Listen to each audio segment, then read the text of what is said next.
mute? Yes, yes I am. Can y'all hear me now? Lord, I'm hoping y'all can hear me now.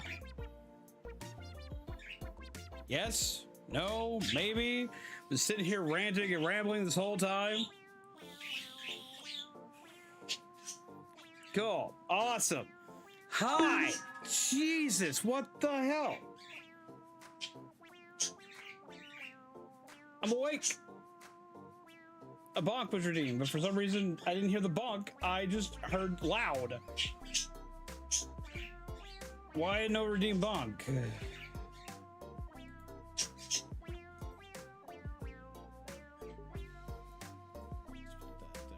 Here. Jesus. Did y'all hear the bonk? There it goes. I heard the bonk that time. Just my music's higher than the bonk. So that's the issue. That's the issue. Fix that. Put it on a different track.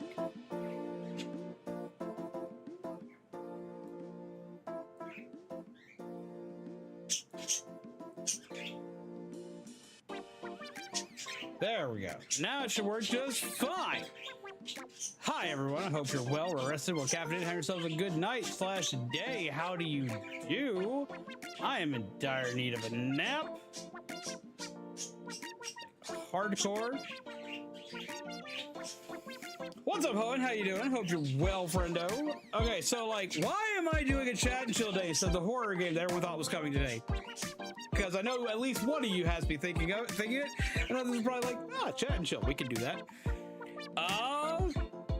Because I keep getting pulled away so much, I wanted to have something that was easier instead of just like throwing a video game up there, and it just, that is so much louder than my bong. Why? But of course it would be, because that's my luck. So let me fix that. Let's just go and manually fix that real quick. Oh my god. Is it doing that in that fashion? Why is it freestyling all over the place? Here we go. Flip the screen. Fix my multi-stream alert. Ah, that's bright. Stop being bright in my face.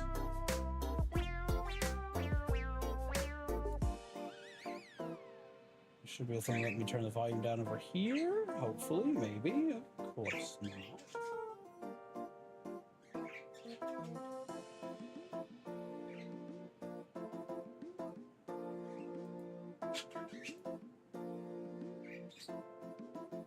So you just have a sound alert, or you cannot have a sound alert. Okay, that's a thing. But hi. Yay is more noticeable than the bonk. I mean, it usually will be. It's a louder sound effect.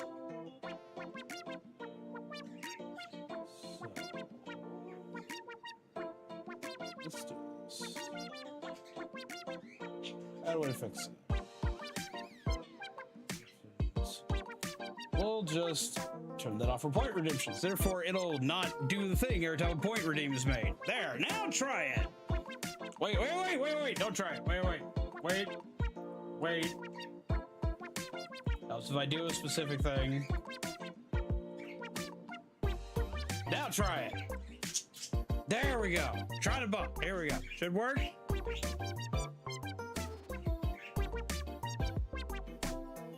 Anybody? There we go. Ah.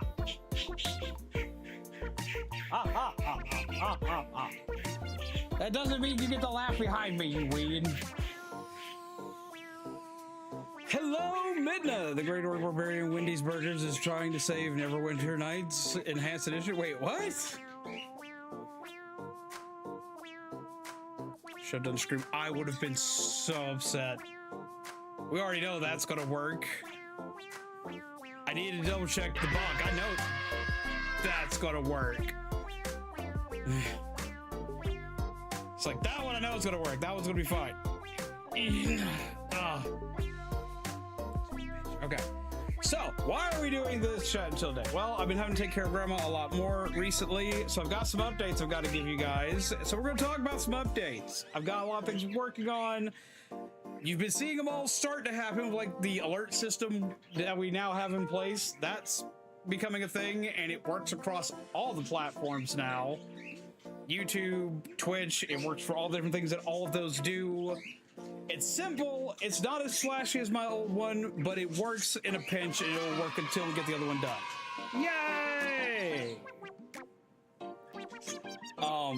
Yeah, so we're gonna talk about games that are coming up, events that are coming up, things that I've got going on in my life, things that are going to be happening for the channel, the Discord, and everything else. Also, the reason why I'm late tonight, for once, is my fault.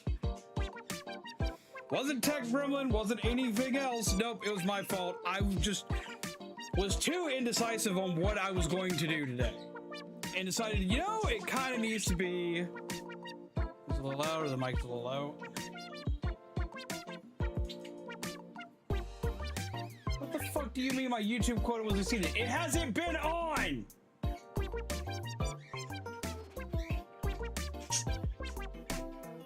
Oh, ooh, days like today's are what I just, Can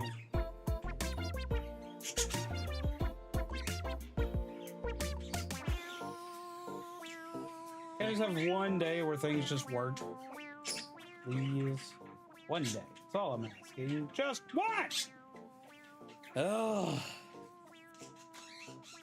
Okay. Is it better now? Please tell me it's better. Please. Humor me. Lie to me. Tell me it's better.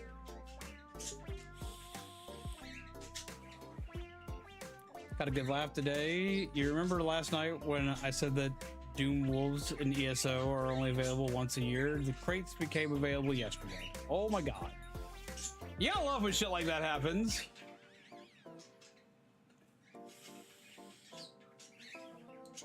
Okay, so lots of stuff in the pipeline right now. What's going on? What have I been up to?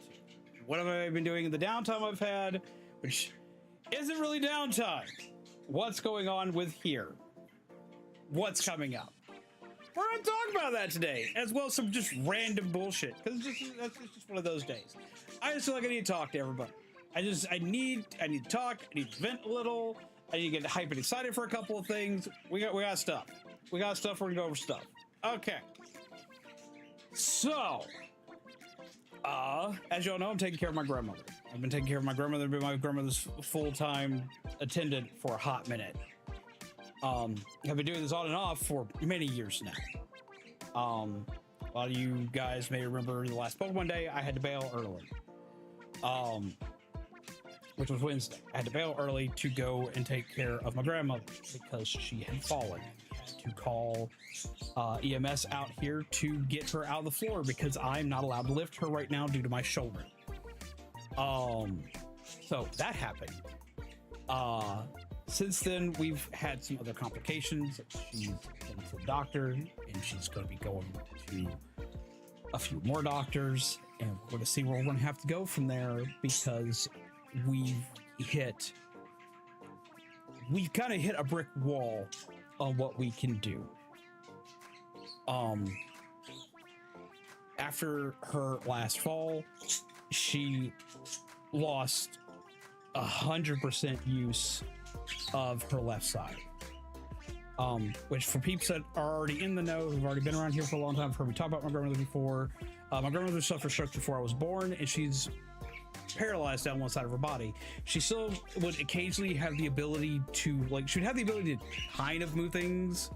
Like, she can't open and close her hand, she can't bend her knee or bend her ankle, but she could at least kind of move.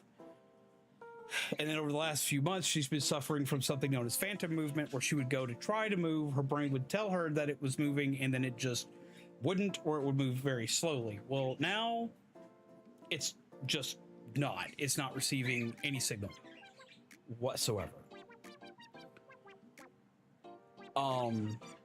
So we have that, and it has made it the need for a full-on attendant. It's an unavoidable thing. It needs to happen, so we're gonna have to speed things up. And the original battle plan of how we were going to be doing things is probably about to change dramatically.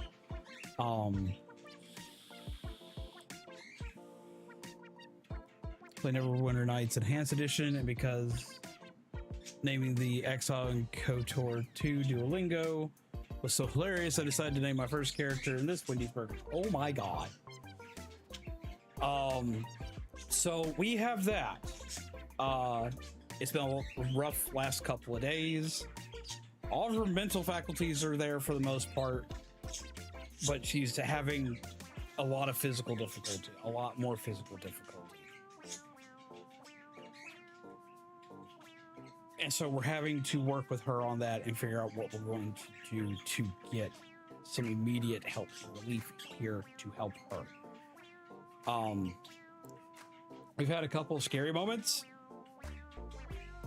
Dove egg sitting on my window. Well, that's neat. We've had a couple scary moments with Grandma recently. Like over the last couple days, we've had a couple really kind of jump scary moments.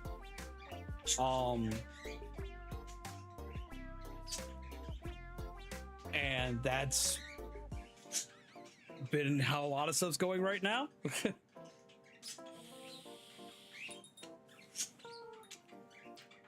So we're working with figuring out what we could do and how we can help and what we can get done.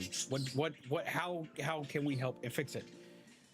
While she's also willing to fight and argue everything the entire way through, because she doesn't like doctors or hospitals or any of that. And I say like all of her mental faculties there, but there's some things that like don't seem to be there. There's a lot of things she's forgetting, but I'm not sure if she's forgetting or if she's choosing to forget. The plan is still to move her. We're not sure if that's going to come to fruition or if she's going to wind up with some other form of assisted. We're figuring that out. We're currently figuring that out right now. The plan will probably still revolve around her not being here because there will be nobody who will be able to stay here. I can't physically help her. Bizu can't physically help her. My brother can't. My brother is actually going in for shoulder surgery himself because his job tears up the entirety of his body. So he isn't able to do anything to that magnitude. I'm the only one in the family with any kind of training with that kind of stuff. The initial plan was to move her to South Carolina with my aunt, and they were going to have an attendant that was going to be staying with them to help out there, and that could still work out. The issue is, can she handle the move? Because it would be going from Alabama to South Carolina. It'd be going several states away. Harriet finally got approved for his shoulder surgery. He was talking with his doctor about the shoulder surgery, and they were processing it through insurance. And last I heard, it was looking hopeful. Like it was looking like it was probably going to be a thing with the case the doctor made for it and everything. So I think so. I need to double check the update on that. I remember he was talking about gearing up for it, so I'm assuming so.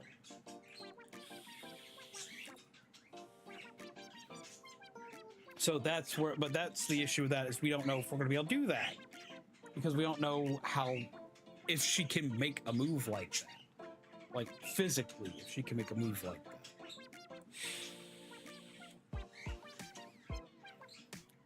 So we're going to be figuring that out. That's what all the doctor's visits are about right now, which she's not excited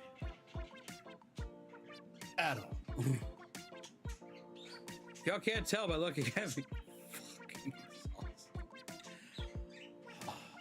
awesome.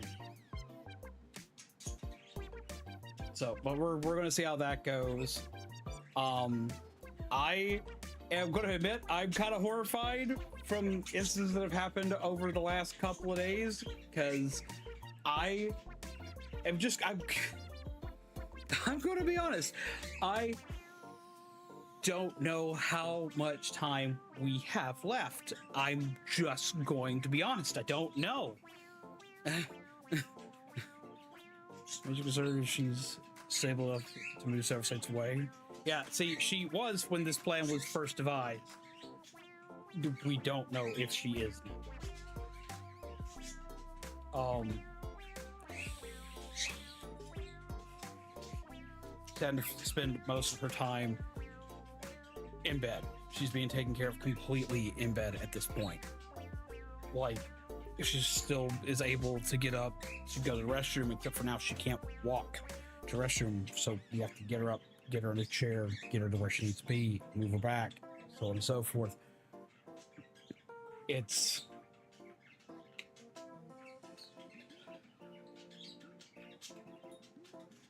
I'm tired.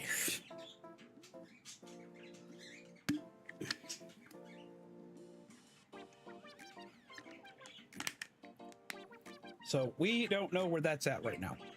We don't. I have no idea. I'm hoping things go okay. I'm trying to make sure everything goes okay. I'm just not sure yet. And I'm trying to do all this while still prepping us for a convention that's coming up and getting someone here to attend to her while we are at said event. Because that's where we're going to be next week. Is we're going to be in Georgia for MomoCon, working the booth.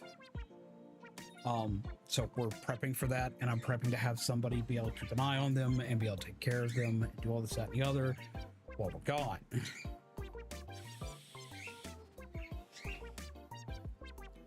And I'm getting more and more paranoid about leaving, which I still have. I have to. There's no, like, there's no backing out of the event at this point. We have to. Plus, I wouldn't do that to Mizu. Mizu's worked too damn hard, so I'm going to make sure that Mizu goes. Like hell or high water, that's going to happen. I just got to make sure that the person we have basically filling in for me as an attendant knows everything they're getting into and how to handle it.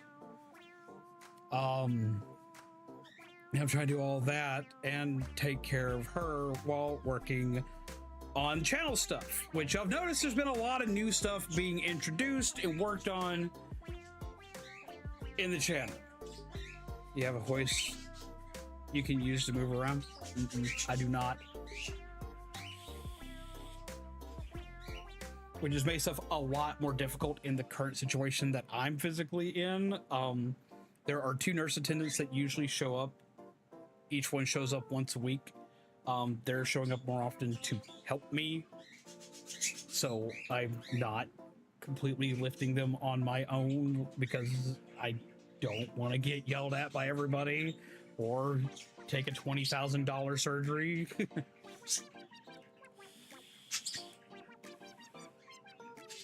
I know that fun of not being able to walk. It's a drag, literally. She can't even drag herself.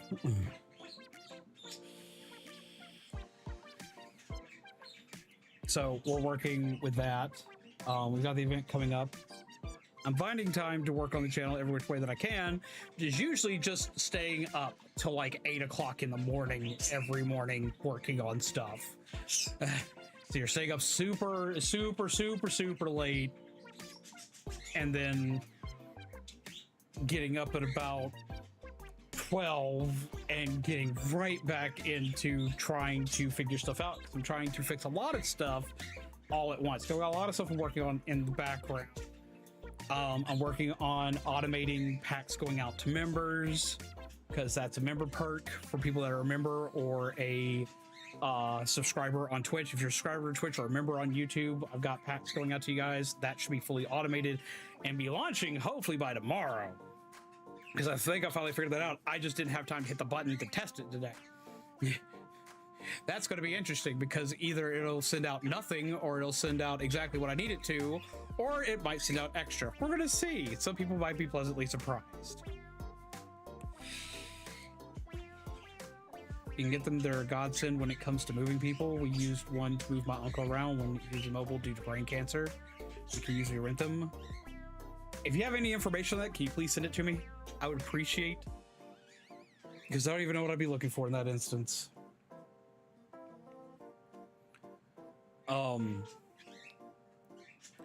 Neighbor's home nurse once left her equipment bag on the pavement and drove off without it. Felt guilt for thinking, thank God she ain't taking care of me. Well, see, with the people that are coming by and helping us, like, I would understand an event like that happening, because, like, what they're doing for us isn't something in their normal protocol. They come by and help if needed, but they're usually only scheduled for 2 days a week. Each one of them only coming once. And they see, like, throughout the course of the day, at least one of them sees, like, 12 people in a day. And they're running a mile a minute, taking information down, making sure that everyone's okay, check to see if anything needs to be changed with medications, so on and so forth. So I would feel hella bad. I would be like, yo, hey, you forgot this. But yeah, so there's that. On the plus side during all of this, I have finally become medicated for my ADHD. So that's a thing, and that has made it where I'm able to get more work done, because the biggest thing that has been slowing me down is I'll get pulled away to go do something, whether it be to help somebody else, or because I've just remembered I needed to eat or something like that. And instead of getting distracted and staying away from what I'm supposed to be working on, I actually return to where I'm supposed to be working and keep working. So I'm kind of excited about that. We've got... Let's save that late, or Shaman will throw a shoe at you. Shaman can't throw a shoe at me. He stays up just as late as I do.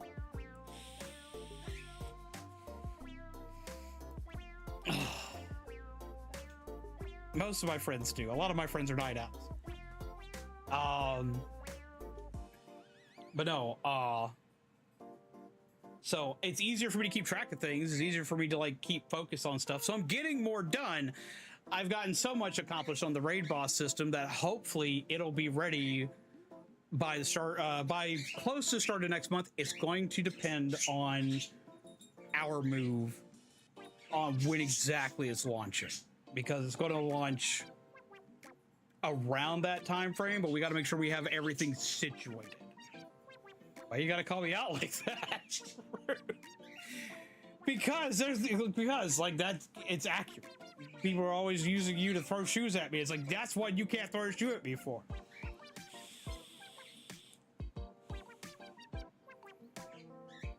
But yeah, no. So,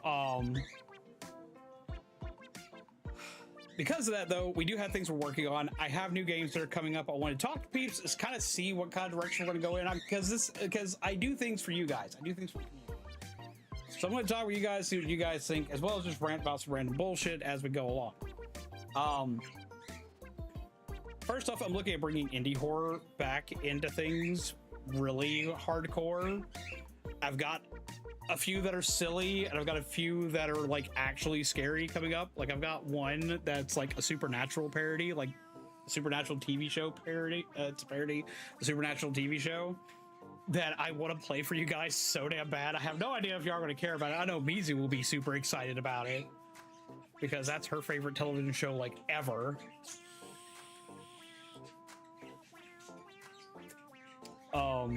But it looks good. It looks good. It is being very highly reviewed, and it's free. So, like, it ticks all the boxes. I don't know how you guys feel about indie horror anymore. I know I still love it. I still watch it constantly. I'm still looking more into it, but I'm really wanting to dive back into it. So I've been downloading a shit ton of games, and I'm about to start making a pretty long list of that's coming back. I've got some RPGs I'm looking at bringing in as well. It's just, I gotta kind of get a feel for which RPGs are going to be coming into things, because I'm torn between doing games like Persona or doing games like The Witcher. Because those are so drastically different than each other. Neither of you have a sleep cycle that 8 a.m. to noon isn't healthy. Well, Shaman sleeps longer than I do. He gets more sleep than I do. He just usually doesn't go to bed till late. He usually sleeps longer than I do. I have too much that goes on during the day to be able to do that because I'm torn in like 3 or 4 different directions. I am going to be bringing back Splatoon soon with the launch of the Switch 2. It's going to be a weird mix. I'm going back to like, I think the only person here who will remember it will be Shaman, but I'm going like back to like original Zombies Go Nom formatting of playing like literally 3 types of things. The whole thing where I usually sit there and say, "Hi, I'm Zombies Go Nom, your Coffee Field Gingerbread Undead," and I play horror games, indie horror games, and Nintendo titles. We're going back to that. That's kind of the thing we're going to. So there's going to be a mix of that. I'm working on scheduling that out and putting together a list of what's going to be played. The Nintendo titles being possible if there is a big if, there's an asterisk in there, if I can get my hands on the Switch 2. I have one pre-ordered. Through GameStop, and I have about half of it covered. We got about 250 in it covered. I just got to figure out how to do the other half of it. Once we have that, if I get that, if I can make that happen, if I can budget that the right way, then yeah, we're going to have lots of Nintendo based stuff, a lot of Switch 2 based stuff that's going to be coming in. But I have to preface the if in case something goes wrong and I can't. No, don't threaten people like that. I'm not gonna put that on everybody. Like, I'm not gonna sit there and say, well, if you want this, you gotta do it. I'm not gonna do that to people. Anything that I get right now will go towards it, but I'm not gonna be like, well, it's gonna be y'all's fault if I don't play it. No, I still got it. Like, I still gotta make sure I can get it. Like, that's on me. Don't do that to people. I don't want people to feel bad if shit goes sideways.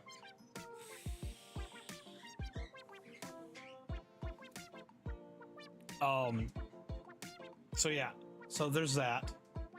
I'm looking at adding a long list of horror games. I'm looking into kind of changing how I do content a little bit. I miss moments like this where I just kind of sit and talk to people. I've been doing it a lot more lately, which results in me forgetting to hit the screen button and go back to where I'm supposed to be.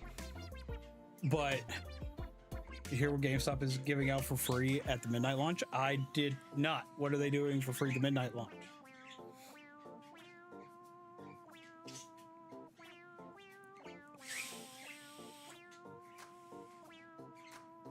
Because I would be curious. I would be curious to know. I like free. Free's fun.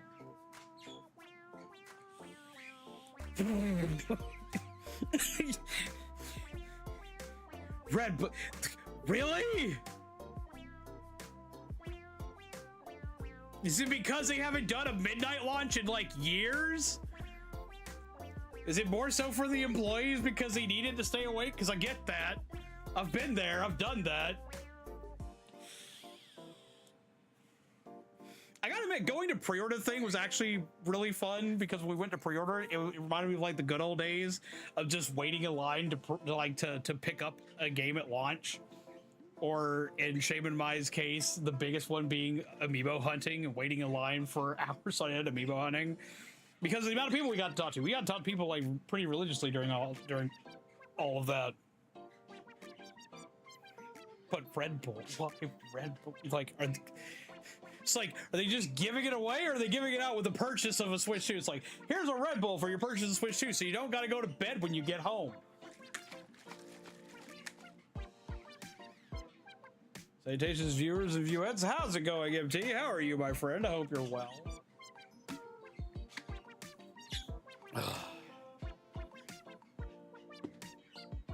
But yeah, no. So like, what we've got coming to the channel. For one, I'm finally finishing up the raid boss. I've almost got it. I've almost got the automation for it down.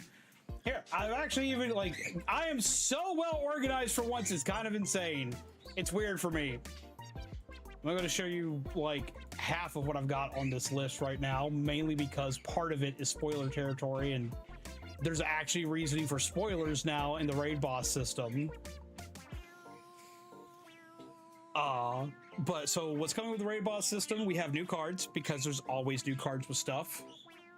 We are going to be changing the cards that buff things. Those cards will still be there, but they're going to have different effects than they did before, because to automate it properly, putting in the buff system has been the biggest hurdle. Trying to, like, you know, like we have ones like, if you play this card, after you play this card, it gets XYZ amount of attack. Getting it to do that in an automated fashion has caused this thing to crash so many times. So what's the way to fix it? We're changing what they do. We're just changing what the buff cards do. They're all going to be there, but they're all going to get a rewrite.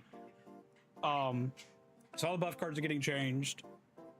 They'll still be worth playing. They're just going to be different. The free Red Bull is for GameStop Pro members only. I'm not one of those anymore. I haven't been one of those in a long time. They took so much stuff away from us. I'm like, screw that. Maybe they're testing out how people feel about Red Bull to see about joining forces, gaming plus alcohol. Well, I mean, Red Bull's not alcoholic. Red Bull's just an energy drink. Free Red Bull's kind of thing. Honestly, yeah.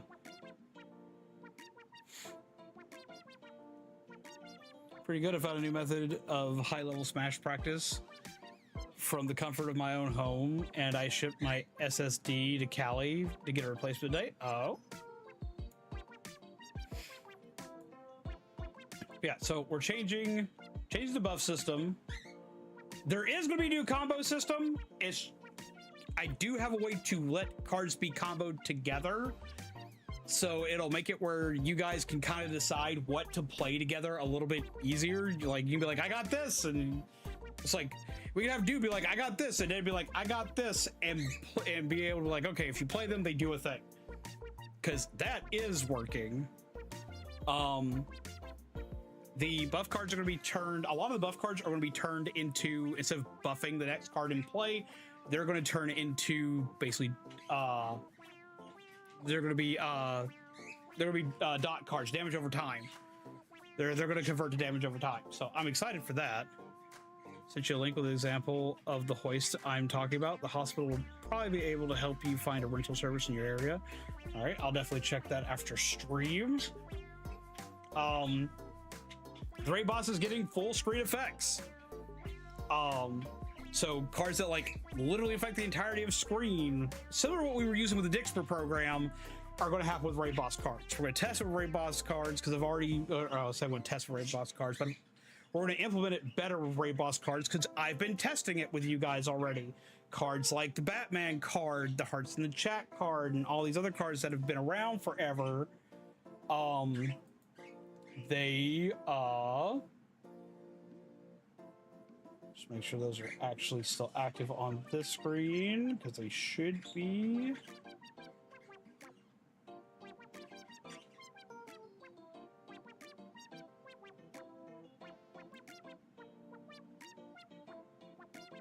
One sec, I'm going to check a thing.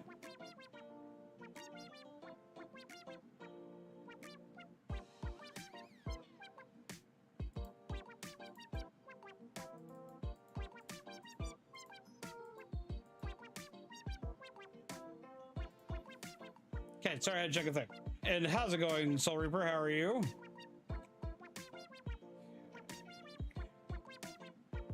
That one's there like it should be. Need to check something over here real quick. Beep. So I'm doing multiple things all at once. Yeah, that's what's gonna be.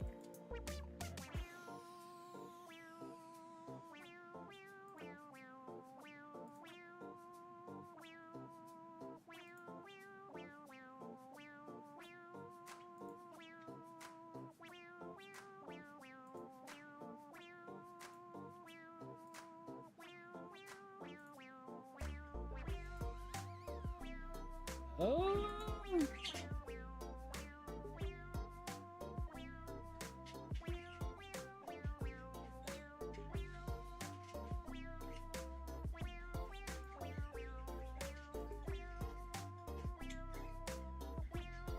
I forgot to add a couple things over here. This should be working all the time. Beep.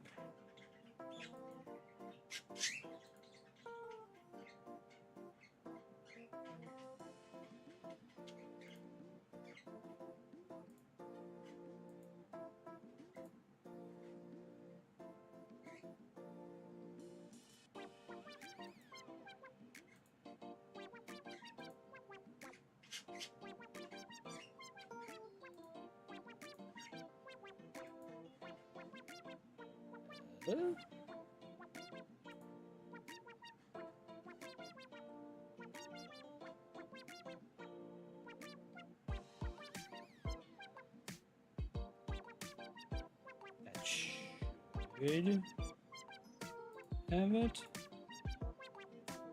Gotta add one more, just for good measure. Cool, that should have all. Cool. Okay, just don't know how to feel about things anymore. What do you mean?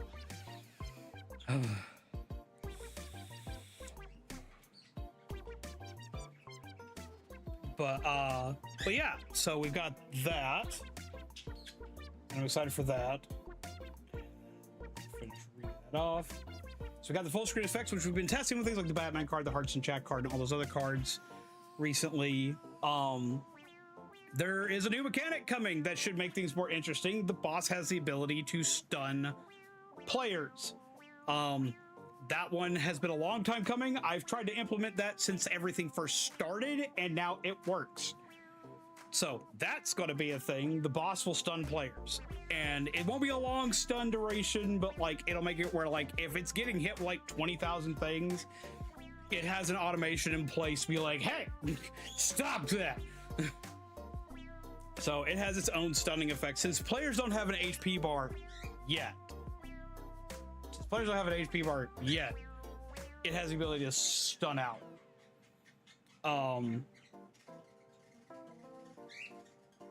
Let's see.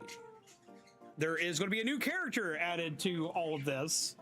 Because y'all know the characters we have. We have like Haunt, Ashford, Ivan, and my little chibi dude. Well, all of them are going to actually play a part in this. I've been working on this and recording audio for this fucking shit. All of them are going to be part of this. And there's a new character being added. So that's going to be a big thing. New character will not be a card, because I know all the other characters have cards. This character won't have a card. Instead, this character will periodically drop hints of combos and other things that like you can do, as well as boss weaknesses or alert players when a stun's coming. So we have a new character. That's cool. I'm very excited for that. I'm still testing that. I'm still testing that part because I want that to work. We're gonna hope that that works.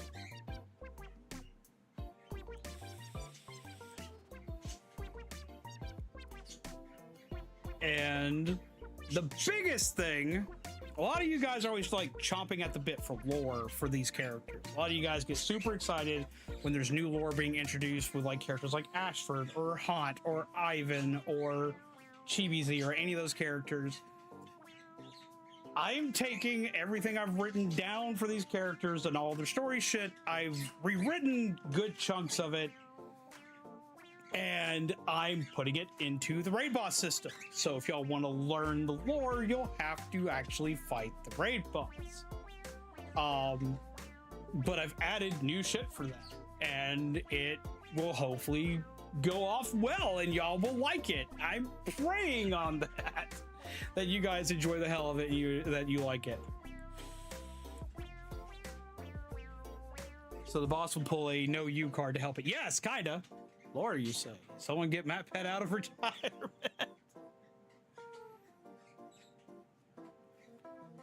Trying to be done everything, but everything I do that I had no problem doing, I end up questioning myself over something I shouldn't question. But the question is, why are you questioning yourself on it? What's causing that?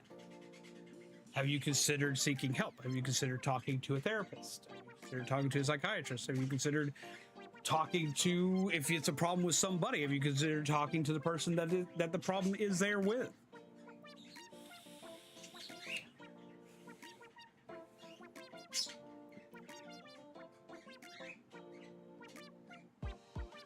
Well, Ashford is the AI character, but the AI itself is not coming back. No, I'm not re-implementing that. It's going to be just a character. It's going to be just a character that shows up, and people will get more lore and information on that character.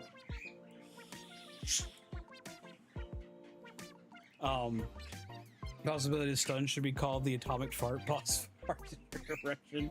You ready to discuss and you are unable to act for X amount of time. Okay, so maybe for certain characters, because there will be more than one character to fight with raid boss. Y'all have all seen where I've introduced raid bosses that are usually characters from the game, or they have something to do with something that's going on. Well, the raid bosses will be involved in parts of the lore. So some characters might work for that. There will still be returning video game boss characters from time to time.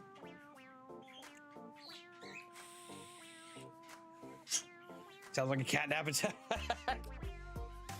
But no, I think they'll be interesting. I think that the effects are going to be fun. I think the story is going to be really interesting to a lot of you peeps. It's stuff I've been writing down for a very long time. Stuff that I've wanted to animate for a long time, but don't know how to animate. So since I don't know how to animate it, instead I'm turning it into a game that you guys get to play while I'm on stream. And if everything goes off the way that I plan to, there should be a raid boss once like every 2 weeks. It'll probably start off at first like once a month, but when it finally gets everything up and running, I've worked out all the issues with it, so on and so forth, it'll probably become a once every 2 weeks event. And that's kind of what I'm hoping to get to go off.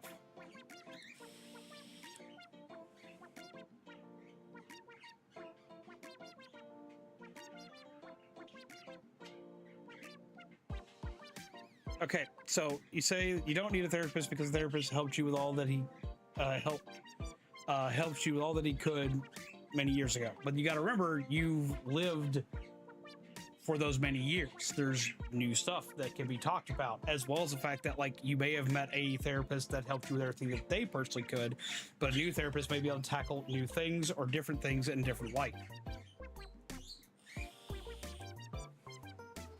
I don't get what turning 31 next month has to do with anything.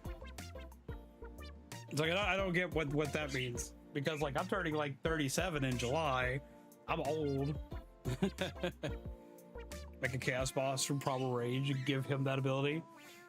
I do have a character in mind that would definitely work with that ability. That's in a game that's coming up that I'm planning on playing, that I've been working on figuring out how I was going to stream it. I think I finally figured that out. But that would be funny.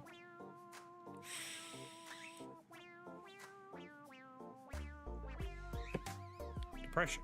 Because you're turning 31? I mean, just because you're getting a year older doesn't mean that it's time to be depressed about it. Like, it's not. You're just another year older. You're still who you are. You're still the same person.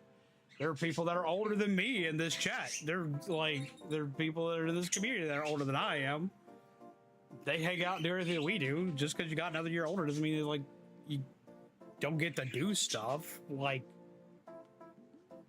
it's not, you're not change. It's like your entire world does not change because you turn 31. It doesn't. Hell, you've reached most of the major like life-changing milestones up until you hit your 60s now. You got like a long coasting period because like you're old enough to vote, you're old enough to buy cigarettes, you're old enough to drink, you're old enough to run a car.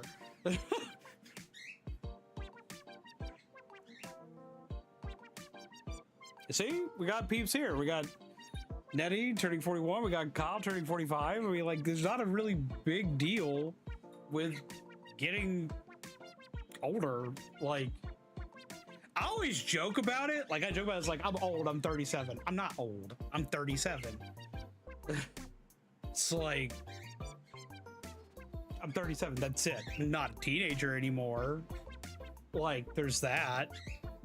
But, like, I'm in my 30s now.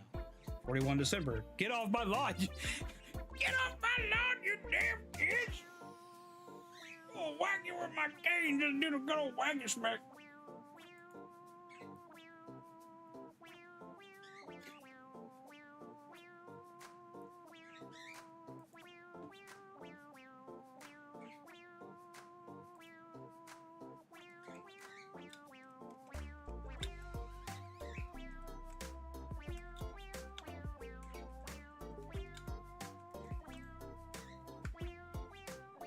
Sorry for the mind send me something. Yeah, I'm turning 36. See, like, it's not that big of a deal. It's not that big of a deal. Trust me, it's not that big of a deal. It's not. Turning 31 isn't going to change anything. Turning 30 didn't change anything really. Like, I like, it didn't change anything for me, at least. You've been here for years. You've been here for years. So you obviously turned 30 while hanging out on this channel. So turn 30, I had nothing but thinking about my future and how I may be something I never wanted to be, freaking out a lot. Well, I think that's something else. As you get older, like, people change. People change over time. Like, that's something that you've always got to remember. People will always change over time. Like, they always do. That's human nature. People change over time. As they get older, that will be the one thing, like, and I sit there and say nothing's going to change.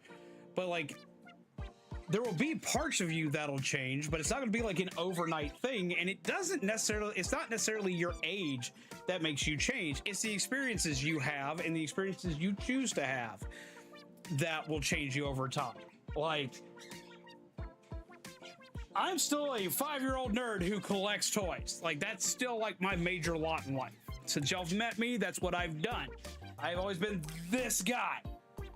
The weird nerd who does weird nerd shit. Things have changed. Like, things that have changed are like, I've changed the games I've played over time. I've changed how I stream over time. And I've even changed how I interact with people over time. But that's just because of the experiences I've had from doing what I do here. That's what has changed about me. What's changed about my personality, for the most part, still the same. There are certain parts of it that are a little more hardened. There's certain parts of it that are a little more jaded. But that's just because of the world around me and the things that I've done and the things that I've interacted with. Like, that just comes with just environment. Like, what changes you will be you. You will change you over time, and the things around you will help shape how you change you. That doesn't have anything to do with your age. You could drastically change in weeks because something happens. I mean, a lot of stuff here changed when we lived in those nightmare apartments where there was gunfire all the time and the woman got slashed up really bad. That changed me a lot. Like, it required a lot of work to kind of get me to a normal state after that. That didn't have anything to do with my age. That had to do with my environment, my surroundings. There's been a lot that's changed with me here. There's been a lot that's changed with me, and like, over time, just stuff has changed for me. But what's changed has not been my age, it's been my experiences.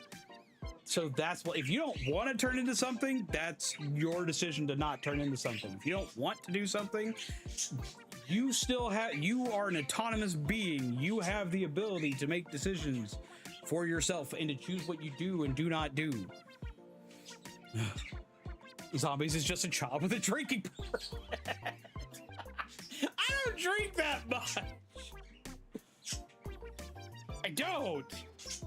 It's like, usually, like, if there's not a drinking card played, I might drink something like maybe once a month, if that. Mainly because alcohol's expensive. So no, I don't drink that much. I'm pretty good about that. Also, how you doing, Kami? I hope you're well. So yeah, that's what'll change, is your experiences will change, and that'll help shape you and what you do. But at the same time of it being what shapes you and what you do, it's still going to depend on what you do with your experience. It's like, you could have an experience that's traumatic and that is world shaking, but what you do with what it has done to you is going to determine how you change. Like, you can just take it and just let it slide off your back. You can take it and let it change you for the better. You can take it and let it change you for the worse. And if you have something that is truly big, that truly shakes you down to your core, that kind of fucks everything in your brain for a bit, then what you do is, and you know that it's there, and you know that it's going to have negative impacts on you. If you can recognize that, then get help. It's what I had to do. It's definitely what I had to do after all the shit that went down with those nightmare apartments. I had to learn to go seek help for my problems after that. Like, that's what I had to do. I had to learn who to go talk to, what to go do, how to have better mental crisis management of that, and admit that I wasn't okay. And that's another thing, is like, you need to learn to admit to yourself when you are not okay and when you need help. Be worried about what you're becoming. Remember, you are an electrical system driving a meat mech. Take a breath. Indeed.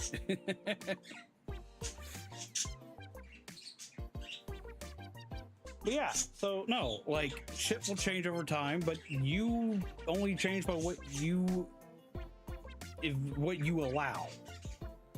There will be things that you feel like you are beyond your control, and there will be things that are beyond your control. But as far as what you change, what changes you, that's still going to be something that it becomes your decision. If you can remember that in those times of panic, because I've had those times of panic. What am I becoming? What is happening to me?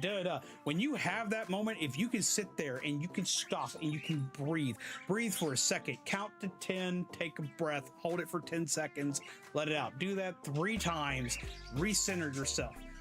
Close your eyes, count off things that you can hear, count off things that you can smell, count off things that you can touch. Do something to recenter yourself for a second, and in the second you have a moment, even a second of clarity, just think to yourself, I am the me that I choose to be, because you choose to be who you are. At the end of the day, no matter what, you're the one who makes decisions for you. It's hard. It is hard. Do not get me wrong. I'm not going to sit and say, oh, you can just will all that away. You can just wish all the bad away. Depression's a bitch. And shit like that hits hard. But it comes down to you in the long run. You still have the power at the end of the day. Is it hard to regain that power for yourself sometimes? Yes. Yes, it is. Depression's a downright bastard. You've just gotta try to recollect. Seek help where you need it. It's like if it hits too hard, it is too much, seek out help. Seek out help. There's no shame in seeking out help. There's not. You can see, I think anyone would need help after those apartments. I mean, true. True. Definitely true.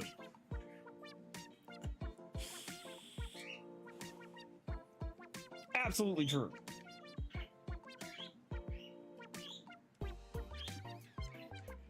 Absolutely true. Kami, you missed the thing. I was talking about the raid boss system and stuff we've got working in the works. Got new cards coming into the works. Buff cards are getting changed. They're most likely going to become damage over time instead of buffs to the cards, because the automated system doesn't like doing buffs. So we're going to just make it damage over time for small effects. New combo system to allow players to combo together is coming into play hopefully soon with it. Full on-screen effects for cards. Boss will have stun cards or stun abilities and be able to stun cards and players to be like, you know, Uno reverse, no, stop hitting me, kind of type deal. There is going to be a new character added in who's going to give information on cards and to give helpful hints and tips and tricks for cards that can be played and combos that can possibly be played, as well as can occasionally alert and warn and protect against potential stuns from a boss. Kind of depends on the situation. Maybe that character is not going to be turned into a card themselves. There will be reasoning behind that, as well as this whole thing is going to become story driven. It's going to be story driven. There's going to be lore involved. I've already got most of the scripting written up for it, and it should be fun. It should be fun. All of your favorite characters that we've had here for a while, with Haunt and Ivan and Chibi-Z and Ashford, as well as Romby, they're all going to be in the story. And to find out the lore of all these characters that everybody's been wanting to hear for so long, you just gotta play cards.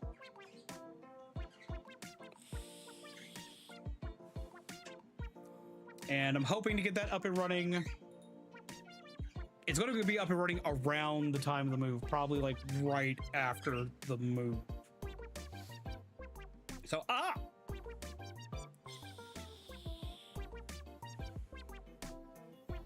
so yeah, that's a thing.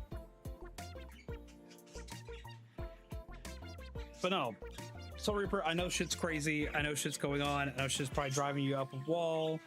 And like, aging is a bitch. It is. But like, it's nowhere near as big of a bitch as people think it is. Like, I don't feel any different being 37 than I did when I was 30. Like, I have a few more aches and pains, but that's about it. And the aches and pains are just because I'm usually way too hard on what I do physically. Panda, hello. How are you? I hope you're well. I hope you're having a good night. Other updates that I've already gone over for people that are just coming in. I am now fully medicated for my ADHD, which has been helping me get stuff done while being in the middle of taking care of everything I've got to take care of. So just taking care of stuff for the upcoming event for Mizu, and the bigger thing of taking care of my grandmother, which I'm not gonna re-explain all the stuff for my grandmother right now, but I'll explain that again later. But through all that, I'm actually able to reset myself to center and keep working on shit I've been working on, which is why we've had so much new stuff. Like the new voice system that's come into play, and the new alert system that has finally come into play, and why the raid boss system is finally getting worked on. In the process of doing this, I'm also working on a few other things. This is things I haven't talked about yet. I'm going to be working on card incentives. The raid boss is a big card incentive because there's lots of neat stuff that you'll get for beating the raid boss. I've had to slow down the letting players make card system because things keep happening so rapidly that I've got cards I've got to catch up to before I re-implement that. But there will be pack rewards for everybody who manages to there'll be pack rewards for the people that do the most damage and for the people that play the most cards. Those will still be a thing, as well as beating bosses releases cards based on the boss you beat. Now that's how new cards are getting added to the system now, is by beating the bosses. You beat the boss, you get cards for beating the boss. Like, there will be actual like new cards. As for ADHD, is a minor miracle given the shortages. I haven't seen too bad of an issue with it here. I'm with you on reset. Only reason I'm online is it is dinner time. After dinner, I'm off. I'm going to assume that's YouTube and everything else. I mean, honestly though, like, if you can do that, like if you can shut yourself off after dinner, like that's like great. That's one thing I wish I could do, is like permanently like shut myself off of the internet for like durations of time. But like, given that this is my job, I have to constantly be paying attention to shit. I'll go ahead and head to bed. Good night, everybody. Pleasant nightmares, y'all. Good night, Midna. There'll be while you're still here, before you go, I am going to be posting some things about some possible RPG games that are going to be coming up, because I'm going to be posting kind of a vote between which direction I'm going to go in for one or the other. So be ready. Some of the ones you've talked about may show up in this list.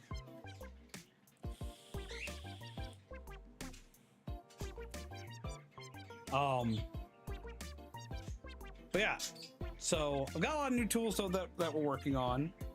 Other things that are coming up, I'm making lists for new games that I'm going to be playing, that I'm hopefully going to have integrated into all this. We're kind of going back to, as I've already said before, we're kind of going back to like old school Zombies Go Nom territory where we're literally playing horror games, indie titles, and Nintendo games. That's going to be a big thing. Let's talk about incentives. See, the ADHD medicine works. It actually helps me remember what I was talking about. I can actually bounce back to where I was supposed to be. But no, we're going to be working on adding incentives for things. There's going to be incentives for playing cards, which are going to be getting new cards, as well as packs for the best plays and the highest play number, and so on and so forth. Everyone have a great night. Dropped in to say hi, but I gotta go back to work. I hope you have a safe night at work. Take care. Been off the platform and others. Yes, YouTube is YouTube for, well, says Tuesday except mail. Completely get that. But there's going to be other incentives that are going to go into play. There's going to be channel point redeem incentives that are going to go into play for peeps using the channel point system on Twitch. I'm working on adding a pseudo point system in for YouTube to do a similar thing for YouTube.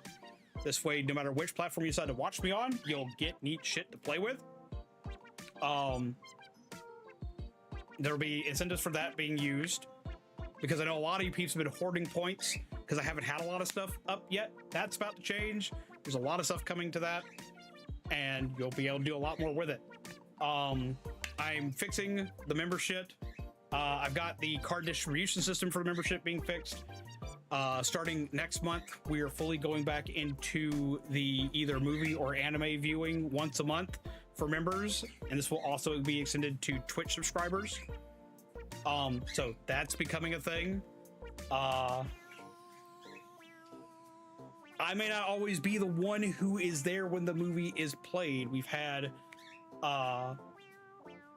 peeps like Panda in the past who've done movie night. I've got a couple other peeps that can also do movie night. So there may be days where it's somebody else who does the movie night. We are going to see. But I am going to make sure that at least happens once a month. That's becoming a thing again, because I now have the ability to make that happen. A lot of these changes are going into play as soon as I move. Just because I will have more free time to do that stuff. There will also be donation incentives, which will also include things like donation incentives will include pretty much anything that's not card based, which will be like memberships, super chats, super stickers, direct donation, doesn't matter what it is. I'm going to be giving things to peeps that do that, because y'all peeps do that all the time anyway. So there's going to be rewards in place for you peeps that support the channel. Because I want y'all to have more stuff, because this last year, like 2024 going into 2025, has been hell. There has been so much that has gone completely wrong. There's been a lot of things that have gone right. There's been a lot of good things. It hasn't been all bad, don't get me wrong. But there's been a lot. And you guys have been there supporting me the entire way. You guys have been supporting the channel. You guys have been supporting me. And so for the peeps that have been, for the peeps that have been donating, super chatting, cheering bits, one constant is Delta equal change. I don't like Delta. That one I don't understand. Is one of the words that you'll let the mods out of the basement. Shaman, you're gonna come out of the basement during holidays. Can't keep me in the basement because I'm in the walls with the Ouija board. No, Panda, put down the Ouija board. We're not playing with the Ouija board. We are a tarot card house here, Panda.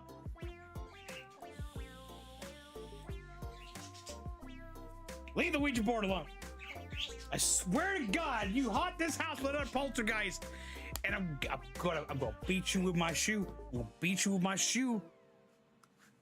Go beat you with my DBZ flip flop, go wacky smack. Goku, read the shoe. I'll do it. Don't think I won't. Cost has changed. Delta's decided change, and then a question. Say you don't like change. Well, the move isn't going to change a ton with content. It's just going to change location, and the only major change is I'll be able to work on things for channel a lot more. Like that's going to be it. Like that's like, as far as like change, there's not gonna be a lot of like actual change other than the fact that I will have my own dedicated office that I'm not having to worry about anything else with. That's it. But zombie, they promised cookies. Those cookies are a lie. Then cahoots for the cake. Hey, Connor, quick reminder to everyone to be civil in the chat.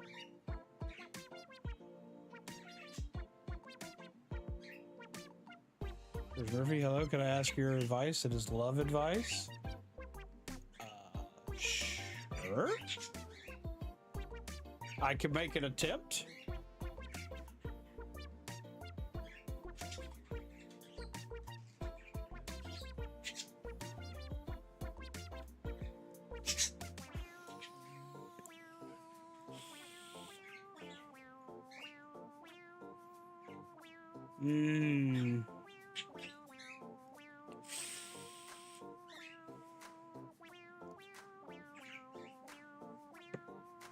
Okay, so if you're two separate people, I already have mods, so don't police my chat. If people want to talk, they can talk.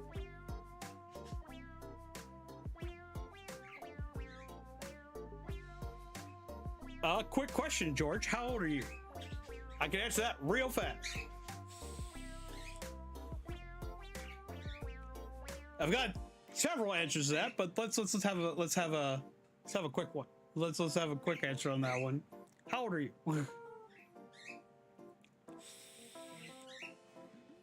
And thank you, Gabriel. It's a nice one. It's an oldie, but it's a goodie. I've had it for like 2 years. Hasn't failed me yet. 39. Okay. So you're not a child. Okay. The very first thing I will always tell somebody in a situation like that, there's about to be like a far heavier answer to that, because I thought you may be younger, but if you are 39, the one thing I'll tell you is that if you I take a very firm stance on don't date your coworkers, don't date your teachers, don't date people that are in charge of you or things that are outcomes that have outcomes to your life in some form or fashion. It's like there's always like a massive power dynamic with that kind of thing. Like, don't. I honestly probably wouldn't date my teacher. Don't care how awesome my teacher is. It puts the teacher in an awkward situation. It can get the teacher in trouble with their their higher ups, because it definitely can. So I would probably, like, if you're going to ask out a teacher, wait till you graduate that class. Wait till you're out of that class. It's like, if you want to date a teacher, that's fine. Date a teacher when that teacher is not your teacher anymore. So that's the first thing I will give anybody. It's like, once they no longer have control over things in your life that affect the outcome of a lot of shit in your life, like your grades, yeah. It's like, if you got them for the rest of the semester, finish off your semester. Then ask them out. For one, it's far less awkward on the teacher, and it makes it where you don't have to worry about someone having a mass power dynamic over you. I would also say the same thing to you if you were a teacher trying to ask out a student. Be like, wait till that student is not a student anymore. As long as everyone is a legally consenting adult. Jesus Christ, Redmond. It's a terminal illness. I do not have much time to tell her.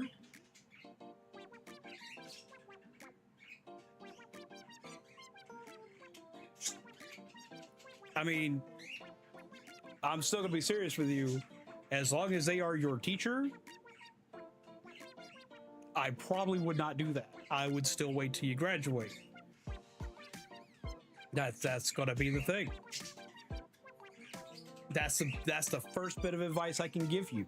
That's the strongest advice I can give you. It doesn't matter if they're ill or if they're transferring to a different school. I don't care what it is. As long as they are your teacher, as long as they have power over an outcome of something massive in your life, no.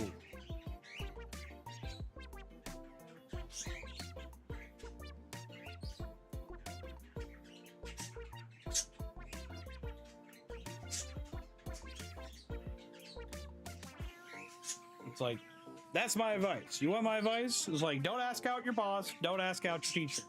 I'm not your parent. I'm not your mama. I'm not your daddy. I can't tell you who you can and cannot ask out, so on and so forth. But you want my advice? Since you are an adult, I would tell you, since they have control of a massive outcome in your life, don't do that. That's my personal advice. So like, then that's just being completely real and completely honest with you.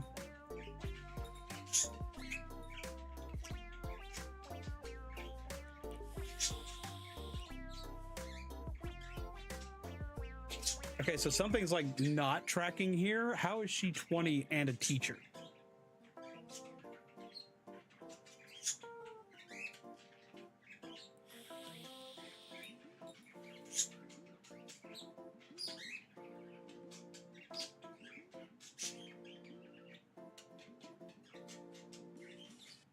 This part is nothing untoward her. Yeah. Clearly you were just fishing for the edge you want, which it does kind of feel like. It does kind of feel like. Because I gave you very solid advice on that one.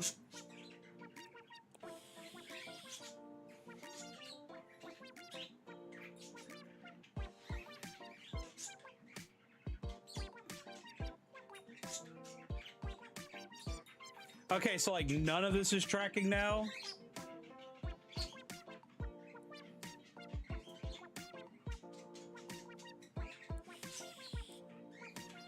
Okay, so like I understand having a teacher younger than you.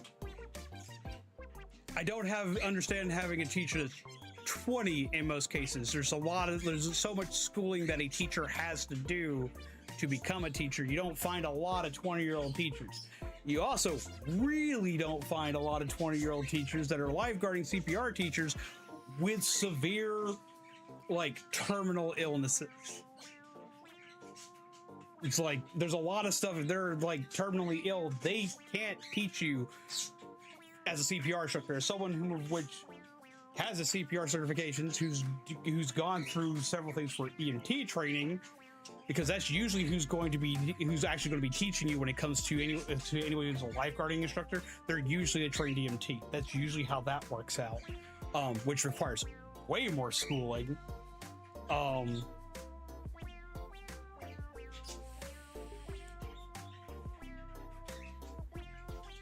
So, in a lot of cases, you're not going to usually have that, as well as the fact that, like, if you are classified as terminally ill, a lot of times you can't do a lot of the stuff that would be required for a teacher who's a CPR instructor. There's a lot that goes into that. CPR instructors have to be very physical and hands-on. Not technically hands-on touching you, but hands-on, like they have to show you all the compressions and everything else. They have to physically show that. They have to physically do all of that.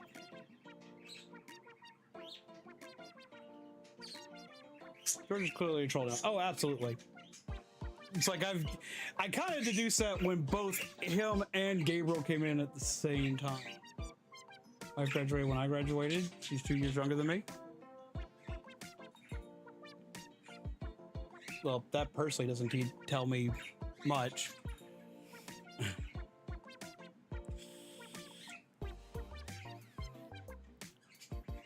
Okay, so Scrappy, what I'm doing here right now is sussing out a troll.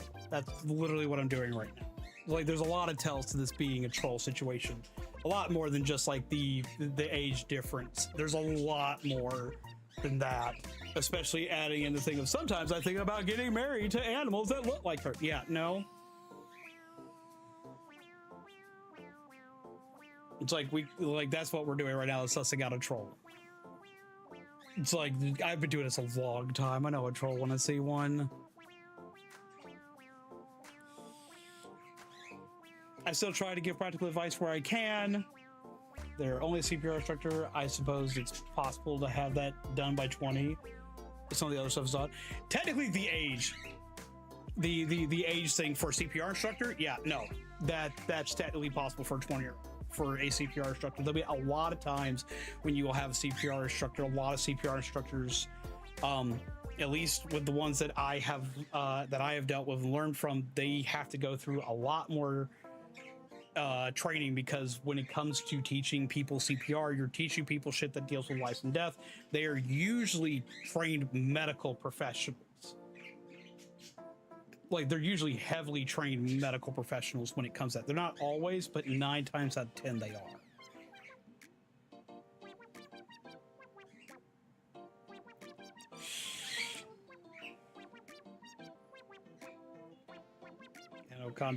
Comment was a step too far. I understand the animal comment, and it's not as crazy as it seems. Willing to explain. I mean, that sounds pretty absurd to me.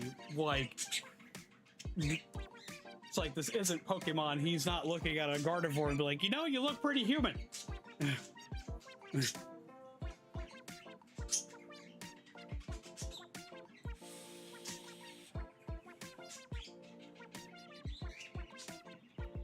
It's like, no, like that's a step into a territory that we don't do around here.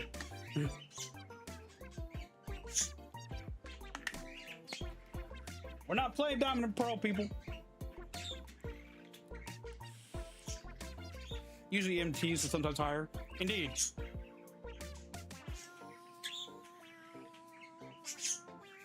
He gets such glee taking out the band hammer like a child staring down a pinata. Oh.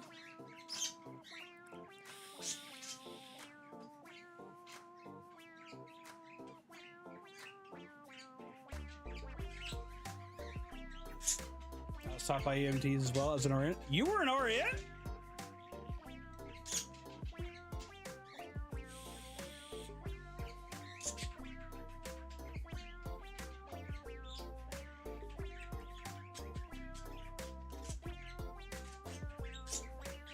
Boy Scout taught the basics of CPR before I could drive, then 14. Then the 14-5, went to ARC CPR training for their certs. I mean, being taught basic CPR, yes, you are taught basic CPR. You can be taught basic CPR in things like Boy Scouts. Yes, that's the thing. But like, if you're being trained as a lifeguard, if you're being trained for anything to deal with medical, you're going to be trained by somebody that's not. You're not going to be trained by a child for that. Dog has a patch of fur that looks like her face. I'm interested. Hey, I was supposed to have fun somehow. I was taught by CPR and first aid. Ah, gotcha. I have to be CPR certified because of my job, which is funny enough. Can't use it at the place at work because legally no one here can receive it. Sales enough and hanging out with me. Yeah, I thought you were here to hang out with me. I see how it really is.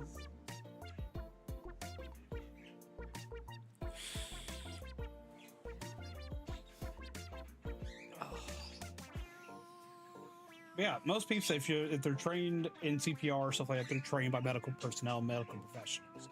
Now, when it comes to Boy Scouts, yes, they will be taught the basics because you can learn the basics from pretty much anywhere. But when it comes to actually learning all the ins and outs of CPR and first aid, like actual care, especially if you're being taught for a job, which becomes a legal situation, yeah.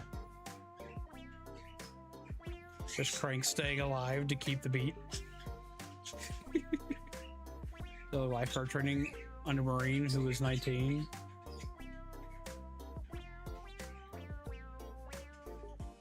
Couldn't LG because I had almost 2 years till 16. couldn't enlist. Yep, that's going to be, when it comes to the Marines, when it comes to the military, that's going to be a different case altogether. How goes tonight? Goes pretty good, Zart. How are you? Because being trained in the military, like, that's going to be a different situation completely altogether. And they're going to usually be trained by a professional of some kind. And they will still have to have gotten their certs, which they'll get through the military.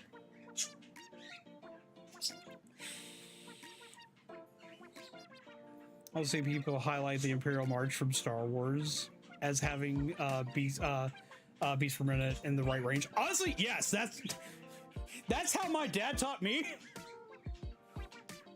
That's how my dad taught me. For people who don't know, my dad was an RN. That's how my dad taught me was Imperial March. And honestly, it fits the right cadence. It does. Marnie, not Marine. Read that wrong.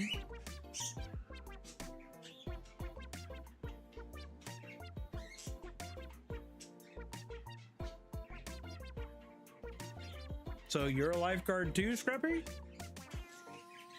My certification lapsed a few years ago now, so I remember quite a bit of it, but I couldn't do it unless I was the only option. I wouldn't do it unless I was the only option. Just think Eye of the Tiger works too.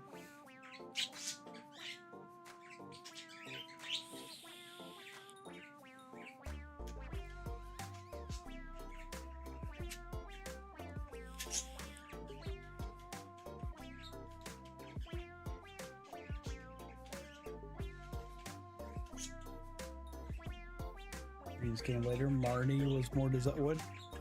I don't understand what that means.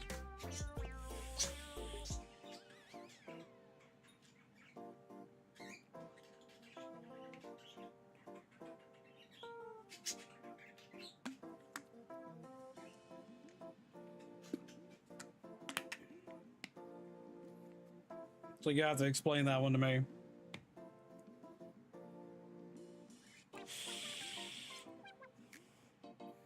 Trying to keep motivated.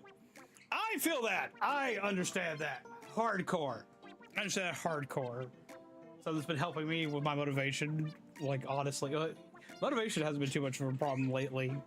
Well, some of it has, but that's another discussion for another day right now. But for me, a lot of it wasn't even my motivation that was my issue. Mine was getting my ADHD in check. Like that was the hard part for it. To keep me motivated. They keep me motivated a lot of times. What I do, like if I want to keep motivated, I want to like get into like a hyper work mode. Like I listen to music that fits what I'm trying to do. Need to head off. Take care and good night. Have a wonderful night. Name of the instructors. What I got from that.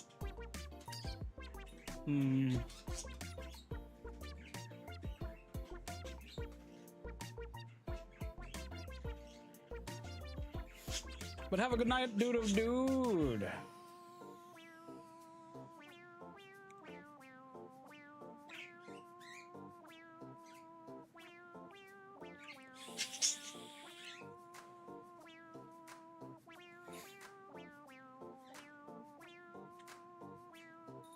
I see that's something that you learn that you have to be careful about a lot of times is that like you actually have to be careful when performing things like CPR and stuff like that. Not only because you have to be careful because like you're damn near breaking the ribs anytime that like you have to do that kind of thing. As well as a lot can go wrong in those situations. Like you actually legally have to be careful with that kind of stuff. There have been many people that wind up getting sued for performing CPR that aren't certified because they did so wrong, which is fucked up because people say everyone needs to know how to do it and everyone needs to do this, that, and the other. But I've seen people get sued for doing CPR because they either did something wrong or the person died anyway, or which was completely beyond their scope of responsibility. I have a hard time doing anything if I have a computer or a phone nearby. It's too much of a distraction for me. See, for me, that's been an issue for a long time. Usually the way I get around that is by blasting music of some kind that will help me focus. Or now being medicated, I've been able, like, that's been like being medicated for my ADHD has been a big thing for me because I've been able to put my phone down and leave it alone. I've been able to close out windows of shit that I'm wanting to listen to just for the sake of listening to it for no reason other than I want to listen to it. I've been able to like find, like, being able to like recenter myself back to what I'm supposed to be doing has completely. Don't break the side. No. Ooh. Ah. Do not break the xylophone process. No. Oh, God. Owie. Owie. Owie. Owie. Owie. Jeebus. Like the amount of owie my brain just registered.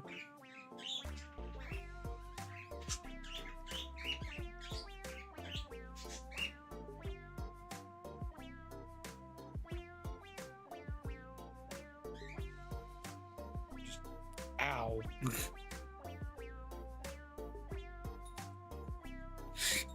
You want to completely fuck somebody's day up. Just ow. Ow. Ow. The amount of pressure you have to do for CPR, you def breaking a rib or two. For me, motivation goes up and down. I'll be good for a day and something will put me down. I need to reset. Okay, so like one of the ways I keep myself motivated, like, okay, like I joke when people say, well, walking 5-year-old, but this is actually kind of accurate. It's like, okay, so I want to do thing, or I want XYZ thing. I make myself basically a mental reward system for keeping myself motivated to get the thing done. It's like, if I do this, then I can go do thing I want to go do. If I do this, it's like when it comes to shit that involves work, like working on here or this, that, and the other, like a lot of stuff for like stream. Also for like stream, I have 2 motivations for things to get things done for stream because this is my job. So my 2 motivations for things I need to do for stream are, if I do this, then I have the one mindset. Ew, that was really loud. Hi, Alanna! How do you do? Scared the bejesus out of me. Mainly because I have that set up over here too. That's why I alerted twice. Hello, Alot peeps. How did your crafting go? How did your sewing go? I was lurking for a while, just hanging out. What's up, peeps? How do you do? Welcome, raiders. I hope you are well. See, I have a new alert system. It scared the hell out of me. I'm awake now. How do you do, Alana? How did the crafting go? What did you make? What was finished up? Because I was lurking, but I didn't get to like see everything because I was trying to also get ready and gear up. So I have a little cottage thingy now, and that made me happy to see because I'm 5.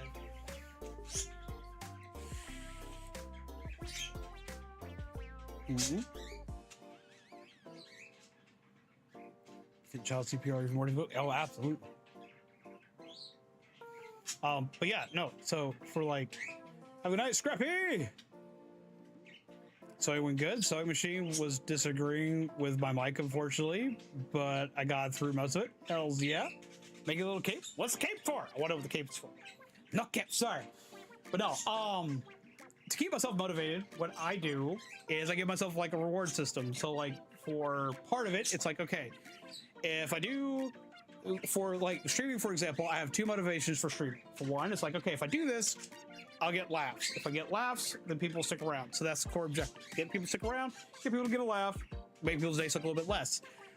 That's the core motivator for a lot of stuff that happens. And then the other core motivator for it, because this is still my job, it is still technically a business, is if I do this and it works, it's like, I'll make money. If I make money, I can provide more stuff for stream, or I can have more food, or I can pay this bill, or like so on and so forth. Like those are my motivators. My motivators are things that like keep things alive. Knuckles.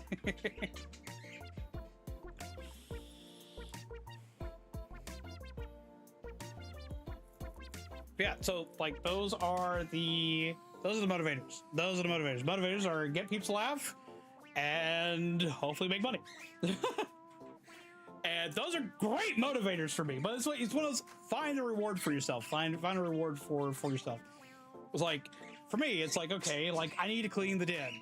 Like, okay, so if I need to clean the den, what do I need to motivate myself to clean the den? What's a better motivation other than thing being clean? Because I can work in clutter. Welcome to being neurodivergent. Working in clutter is usually quite easy. I can hold myself up in a corner and be completely ignored by everything and be fine. So what's my motivator? Well, if I clean this up, I will have more space to work on a thing. So like my last time I needed to clean the den. What was the motivator for cleaning the den? I wanted to paint Power Ranger figures. So I needed to clean the den. And I would clean everything around the den except for the space I needed clear for the Power Rangers figures. Why? Because if I cleared everywhere else and cleaned up everything and made sure everything was picked up, then I could clear the desk without having to worry about where shit was going to go. Because yet again, with any form of neurodivergence, whether it be ADHD or anything else, we make everything into a goddamn catch-all. So clean the spaces so I might have another catch-all to use later. So do that, and then I'll clean the table last, and the reward for cleaning the table will be I get to paint the minis that I want to paint. And that's how I do that. Yeah, the sewing machine that hooks up to the Game Boy. I've seen one of those in person. And it made me so happy to see it. I want it. I do not need it at all. I do not need it. I have no practical need for it. I just want it for what it is. My sewing machine is far better than what that is, mainly because my sewing machine is just, it's a good sewing machine. It's what I've had forever, and it's built to be a sewing machine to make clothing. The sewing machine for the that hooks with the Game Boy is also built to make clothing, but it has issues such as needing the Game Boy to function properly. And yes, it is a Singer sewing machine, which I do really love Singer as a machine.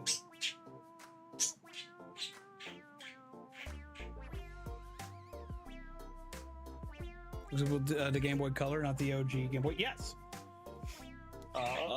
One sec.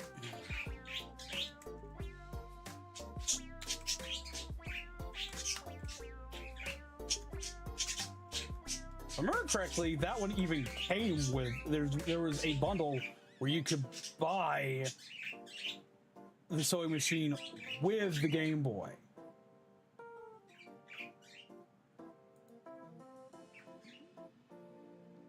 Yep, there it is. And there are two variations on this.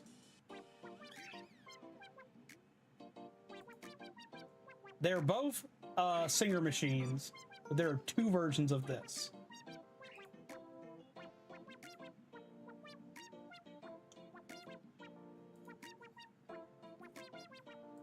There's this one right here.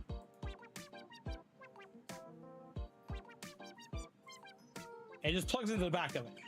They both use the same cartridge. They both use the same Game Boy cartridge. Which is funny. It's not a Game Boy Color exclusive cartridge, but it has a Game Boy Color exclusive hookup cable. Though be it, you can get you can get like an adapter piece to make it work with the original Game Boy, because the game itself could be put into them. So you could do that. So there's this one. Something for the good DMs, so enjoy. And then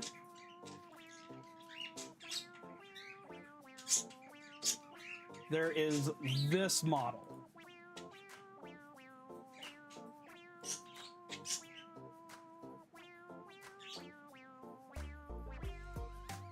And this was just so much cooler looking.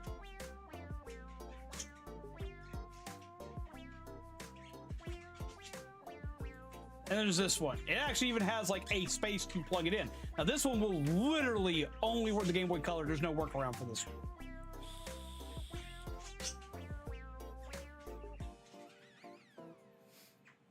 And the reason why this one only works with this one, you could still technically hook this one up to through an adapter. You could still technically hook it up to a Game Boy, but this one required a different cartridge because there's a black cartridge and a gray cartridge for these.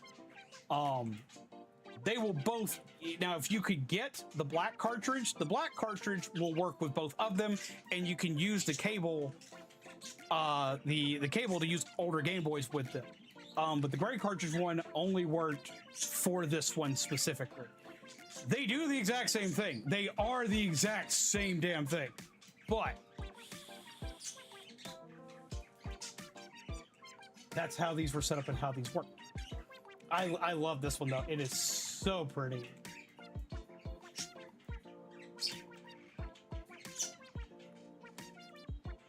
I've gotten to see the blue one in person. I want to see the red one. I've gotten to see the blue one in person.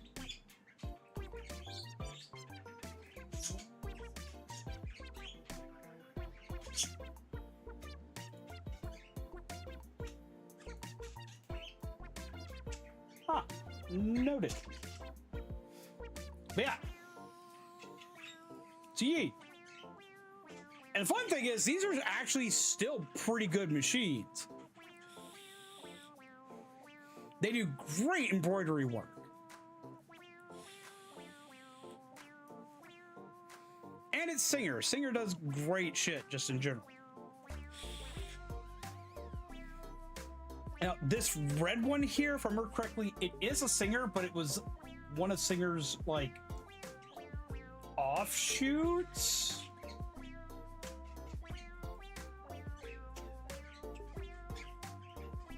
Jaguar JN 100. Yeah, that's this one. That one, if I remember correctly, is an offshoot of Singer.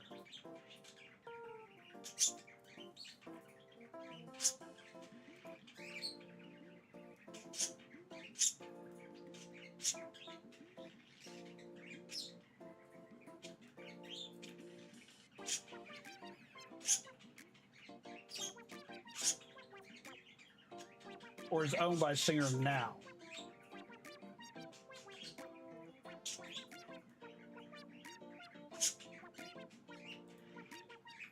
I figured out how to do machine embroidery. I could also learn hand embroidery, but I know I'd always want it on my clothes, so I feel machine would be better. Machine is definitely faster. She's definitely faster. Mizu does a lot of embroidery stuff. And it does some pretty cool shit with embroidery, though. She can do a lot of it by hand, or she does all of it by hand.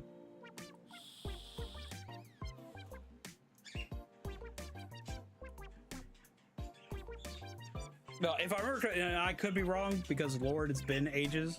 If I remember correctly, I think Singer is I think either Jaguar is an offshoot of Singer or is owned by Singer now.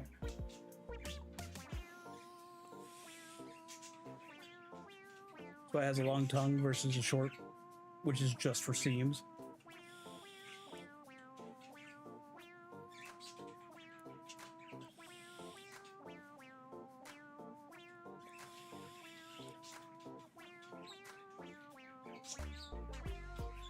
If I remember correctly, you could do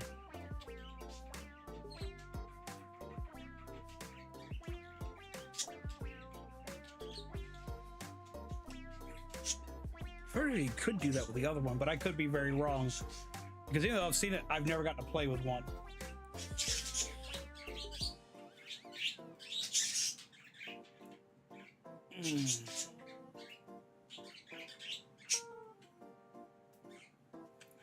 Mom has like 15K worth of sewing and embroidery. Jesus Christ. I have an old ass like Singer sewing machine I got for Christmas one year, years ago. But it was nowhere near that. But it works great for making cosplay.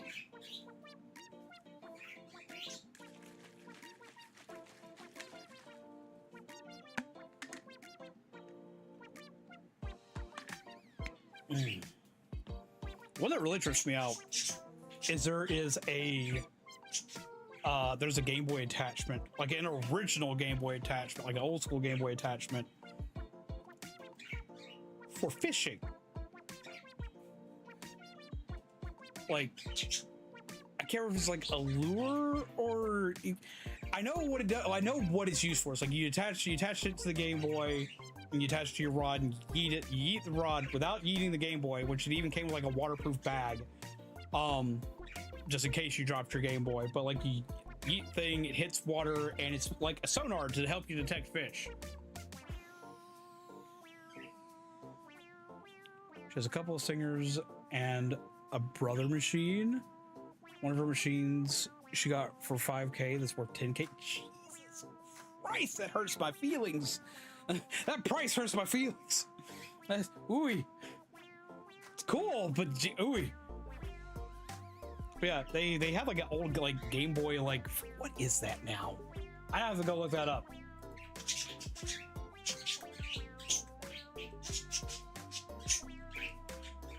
Fishing sonar?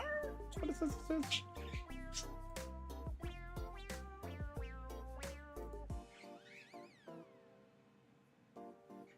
Bandai Fish Finder Pocket Sonar for the Game Boy.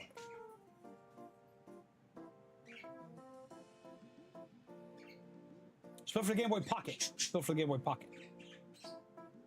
It could technically be used with the original Game Boy because they were pretty much interchangeable, but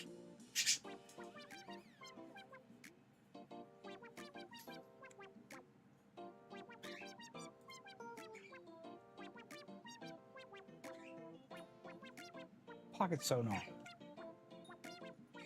So yeah, it helped you find fish. The Gaming Historian actually did a video on it a good while back. I miss them making content, man. The Gaming Historian was probably my favorite content creator ever. Lord, that makes me sad that they're not doing content anymore. But yeah, they did a video on the pocket sonar, and that tripped me out because that was one that, like, I'd seen it in a magazine once, and the magazine was like notorious for like doing April Fool's Day like things, and I thought that was an April Fool's Day thing. Apparently it wasn't. They used the Game Boy for like everything.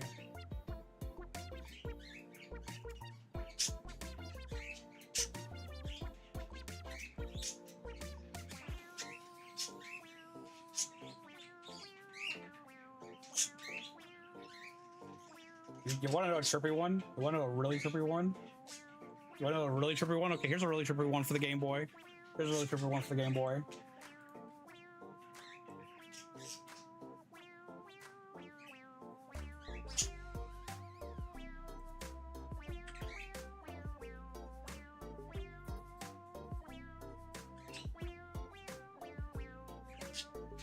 I'm gonna see who knows what this is.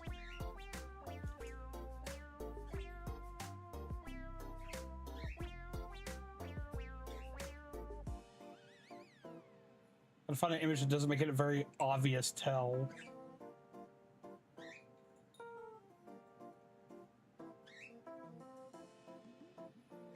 This was made for the Game Boy Advance.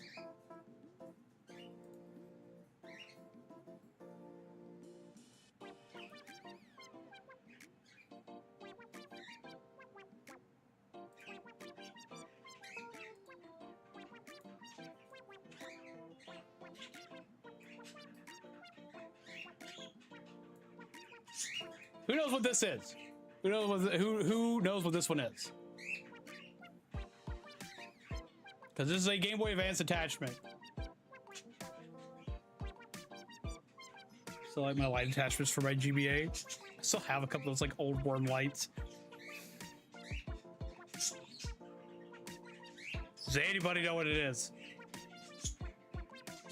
Without looking it up, do you know what it is?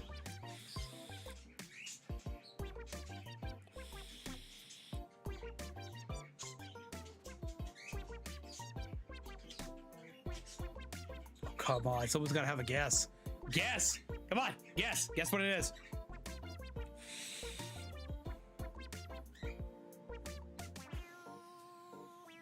See, but I can't remember what it is.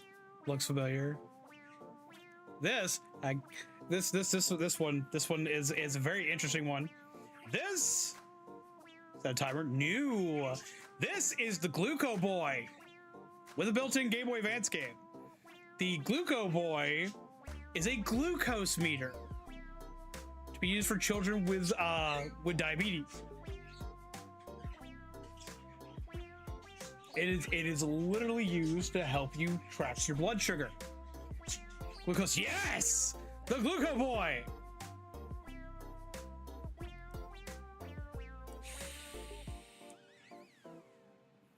For a while, you'd find them in hospitals.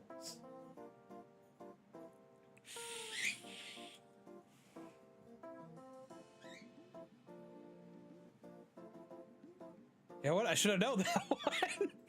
It took me a lot to not laugh when you said, that looks familiar. It's like, I wonder why.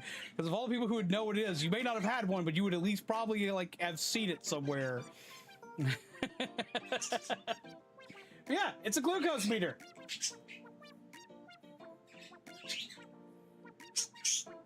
Nintendo had their hands on like everything when it came to like their tech back in the day. Had a connection for the Virtual Boy at hospitals for anesthesia, as well as I think.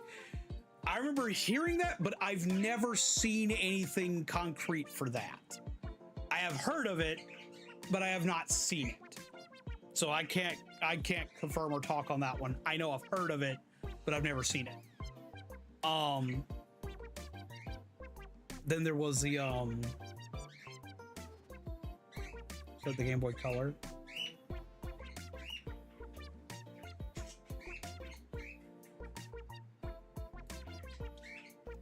The Game Boy Color I know had something with that. Yeah, the Game Boy anesthesia mask. That was a thing. And you saw it in dentist's office.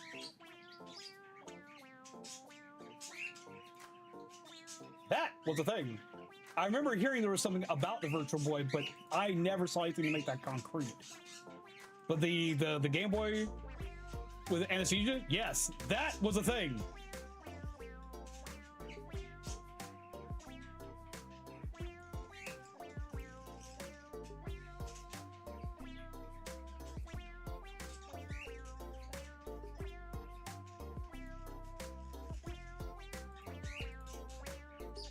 Like, that was actually a thing. That whole thing there is a thing. That was real.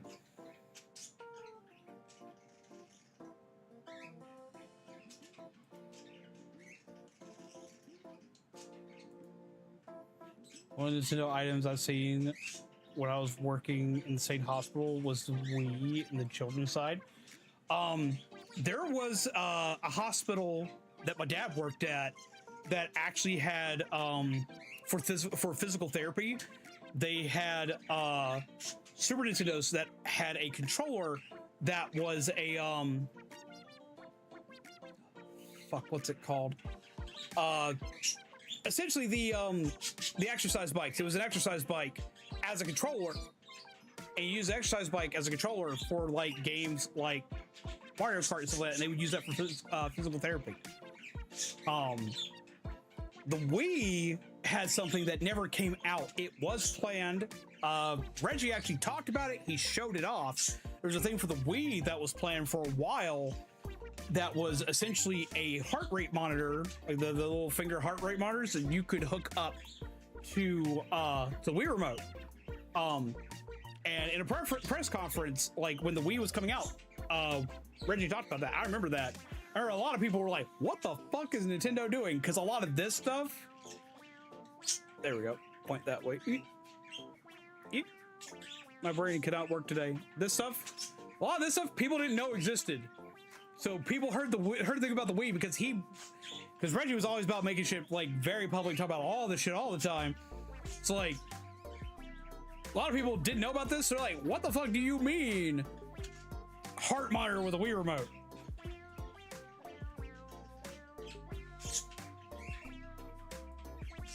So yeah, that was a thing. Gotta go to sleep now. I'm tired. Get some sleep, Panda. Pleasant nightmares to you, my friend. Take care. But yeah, no, like the Game Boy had all sorts of weird medical, like Nintendo in general had all sorts of weird medical peripherals. The Wii, or not the Wii, the Game Boy had more, the Game Boy had more medical peripherals than probably any other Nintendo, the Nintendo device. Like it was bizarre the amount of stuff that it had. It's cool. It was great. But like, yeah, it had a shit ton of stuff.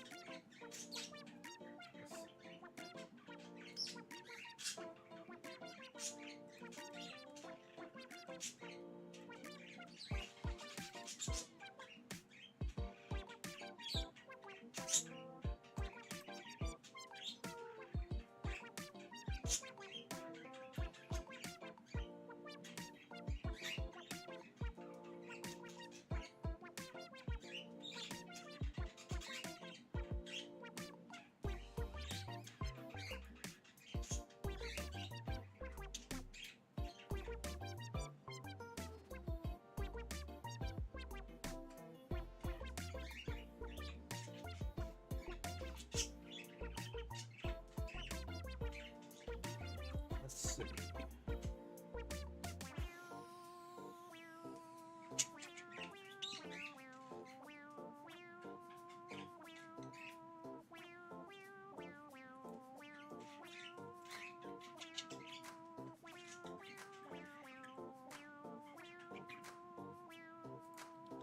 Let's see.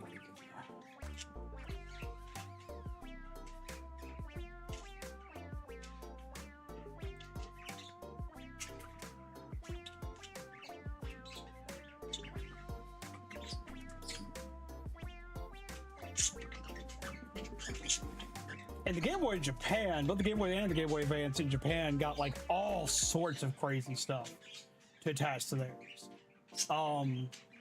Like they both in gaming and in just weird random stuff. Like we had like the pocket sonar, the sewing machine. They had an ebook reader attachment for the Game Boy, which was interesting. For games like Mega Man NT Warrior, which I know a lot of you people are familiar with the NT Warrior series, or the Battle Network series, or Mega Man.exe series, which is funny that it's called .exe with what .exe usually amounts to in gaming nowadays, where you would hook it up to the top of your Game Boy Advance and you could put battle chips, because they had like the PET, which was like the little thing that Mega Man stays in NT Warrior. They had battle chips for those. Well, those battle chips could actually be used in the peripherals for the Game Boy Advance, which would allow you to get new chips in the game or to swap them out and play them immediately during. So there was shit like that. They had the Bok Tai series, which had a solar sensor on the Game Boys, which you had to go out and charge your Game Boys like solar sensors. A Capcom game, we had to charge the Game Boy solar sensors so you could have certain powers and shit.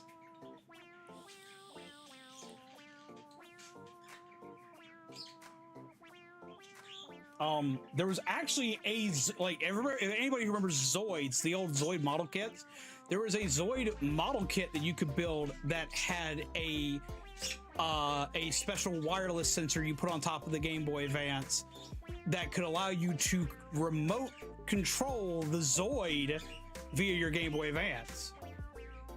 It was really crazy what they could do with such a low power system like the Game Boy and Game Boy Color, right? So apparently there's also a glucose meter attachment for the DS systems. Was there? For your information, I was a patient monitor at the time, watching a case of the nurses wield the gaming cart for the patient and their friends play Mario Kart Wii. That's awesome. Watermelon lemonade is what I got today. Like, I miss the days of like weird controllers and gaming peripherals. Like, you want to see something like really crazy? Like, where is it? Where you see the like full picture of this one? Because this one still makes me laugh every time I see it.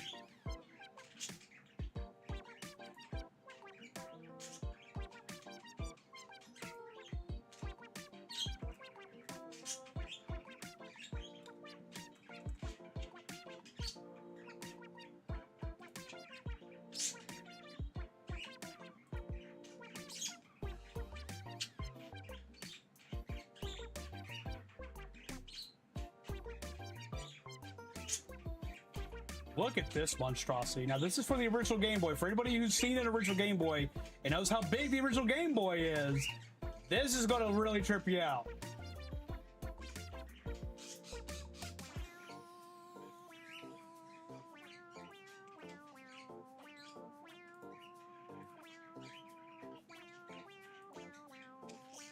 Should help y'all with, like, see what the sizing for this is.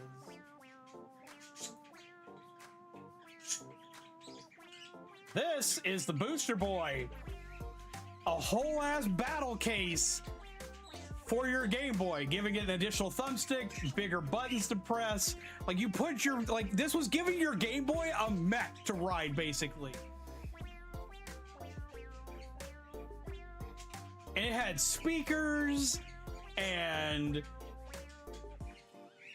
like, here's the back of it, just like to show you, like, to like give you like full, like, if you can't already tell by how big it is, like, this should help with that. This is the back of this hulking thing. It would hold 2 additional cartridges in the back for you. Had 4, what are those, C-size batteries to power the D batteries, Jesus Christ. To power the speakers for the damn thing, as well as to help keep it powered. Like, this whole thing was a monster. It basically gave your Game Boy a mech. It had, like, little rubber feeties on the bottom of it so you could sit it down on your fucking table. I think AVGN reviewed this for. He did. The fucking thing is massive. You're not holding this to play it anymore. This is turned into a tabletop arcade. That's what it's done. Lord help me. Fucking huge.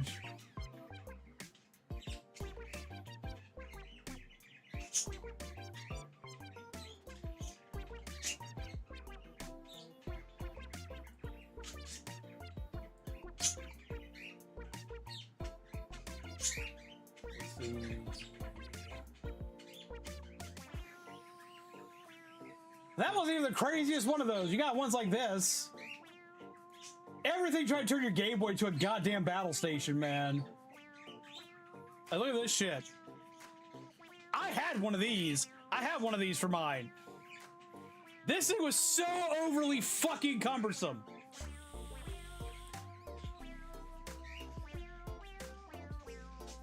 And I thought this was the coolest shit ever. With the big magnifier. Yep.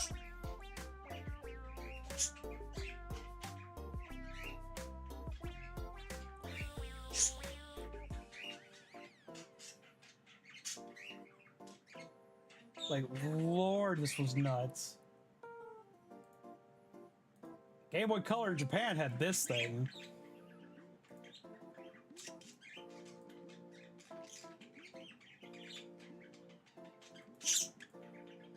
Game Boy Color Japan had a thing to literally hook it up to your cell phone. All to make the screen a little bigger and shine light on the screen that you needed to sit in front of the sun damn near to see. Yep.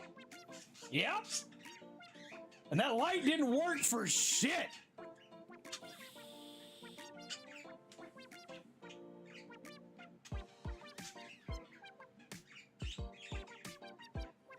The amount of weird ass shit the Game Boy got. But I was like, I miss weird fucking controllers. I miss weird controllers. Like, everyone should know this one. Everyone's probably familiar with this one.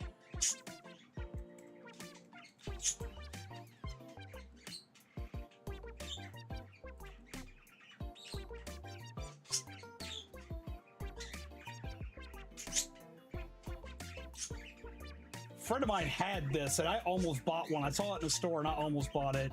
If I ever see it again and I have like money to spare on it, I will make a bad financial decision. I want this fucker so bad.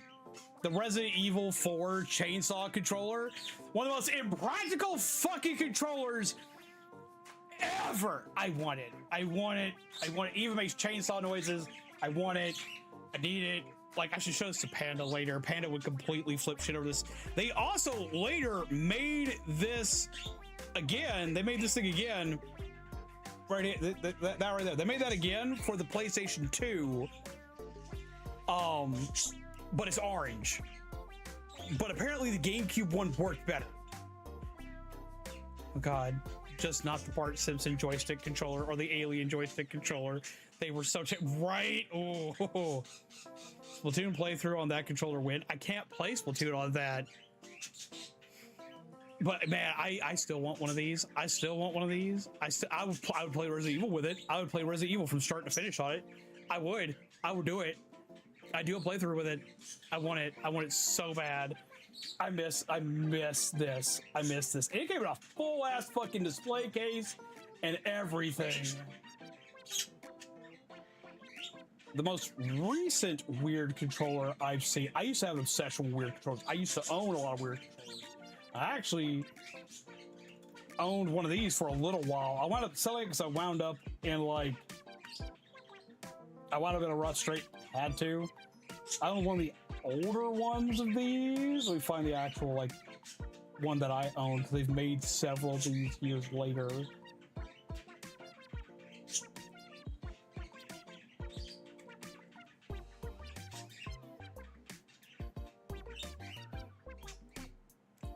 Be it? Yep, this was it.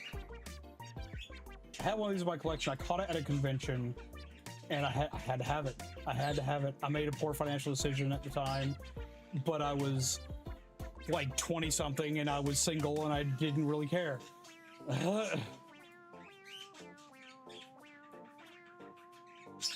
This is a controller.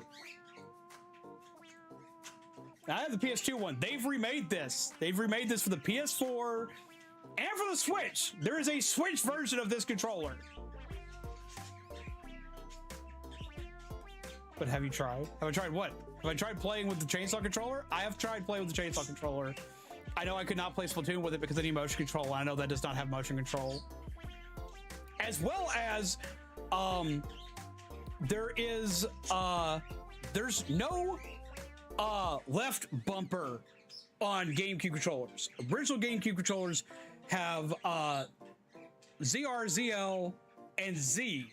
They do not have a right bumper, or they don't have a left bumper. They have a right bumper, and that's it. They have the Z button, which is a right bumper. They do not have a left bumper.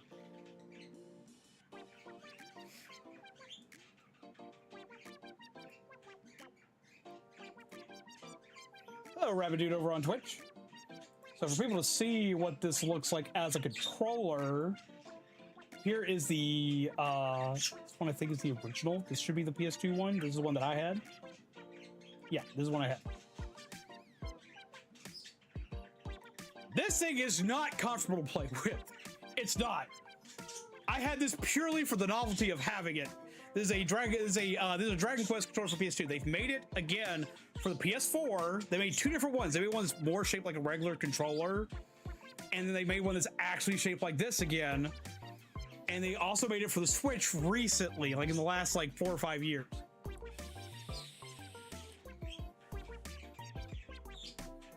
So yeah, this was the slime controller from Dragon Quest. We're gonna watch a cool video on old joysticks. Stuart Ashen of the YouTube channel Ashens. There's a great video on some old joystick controllers that's really interesting. I'll have to check that out. I love shit like this. I can talk about shit like this all day.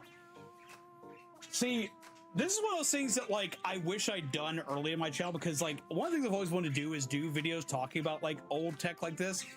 The reason why I don't is because I don't own most of it. I've seen it. I've had it in my hands at some point in time. I've owned some parts of it, like this controller, at some point in time in my life. But because I don't have it now to be look at this thing and then talk about everything that made it and everything else like that, I never got around doing videos and stuff for it. But I love weird tech like this. You do not understand.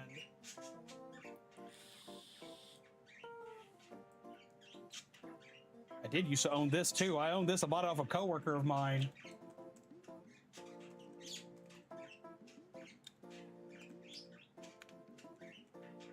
Bought off a coworker of mine and then wound up selling it to my brother-in-law. I don't know if he still has it. I have two different types of these, and they were so weird because I used to love racing games back in the day.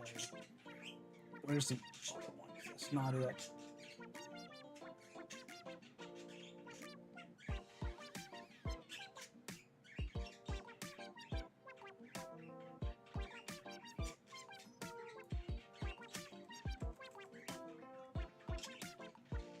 This one everyone knows, but there's another weird one. It was a super weird one.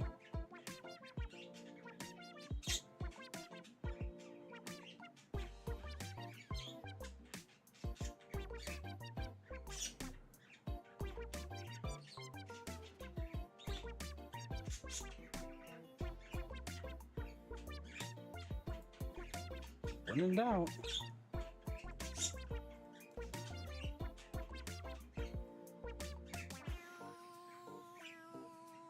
Oh, come on, where is it? I know there has to be pictures of it. It was so fucking weird.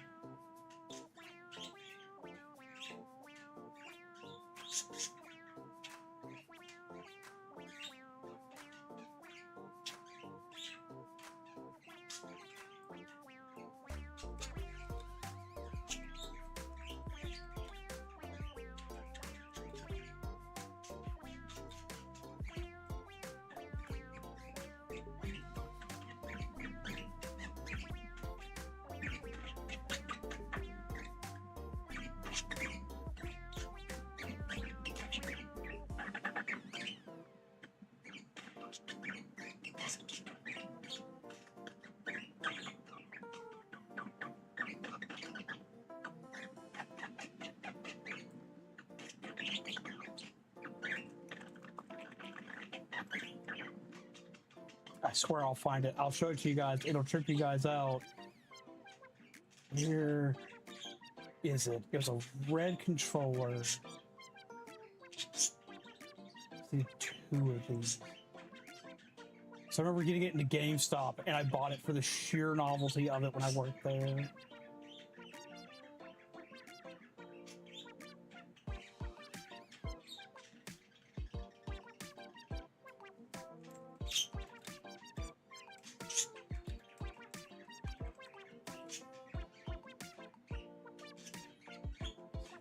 Everybody knows where's the other one, because like no one ever knows this one, and every time I show people a picture of it, now I can't find a picture of it.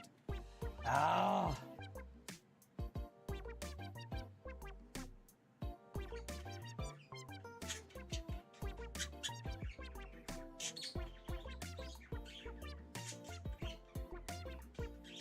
Go ahead and show this one. This one was a really weird one. Do you see this? Evan? You got a certain position at your job? Hell yeah! This is a racing controller for the PS3. These two things on the sides here that show like the little square marker and the X marker underneath it, those are meant to represent your brake pedal and your driving pedal, and they were push sensitive. Hey, me too! This is one of the weirdest controllers I ever sold. The weirder thing, though, was that it worked incredibly well. Or at least it did for me.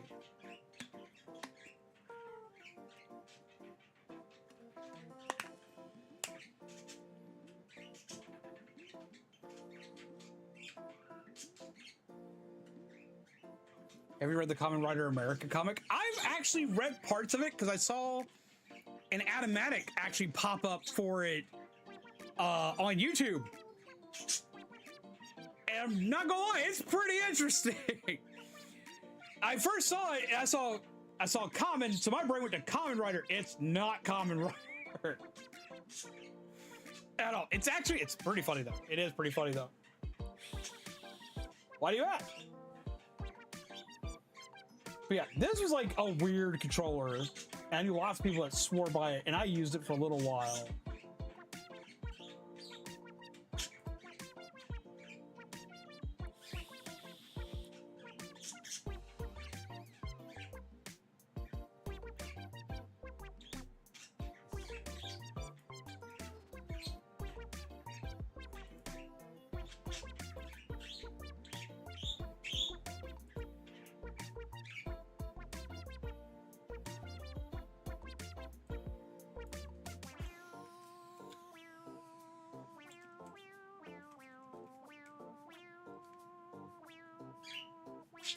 see. Oh, there was this one. I wanted this so damn bad. So we'll find a good picture of it.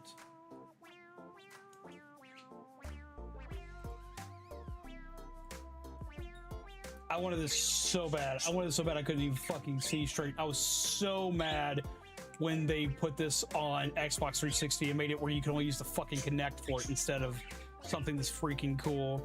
And then go through the downsize the list for the con a bit more. Oh.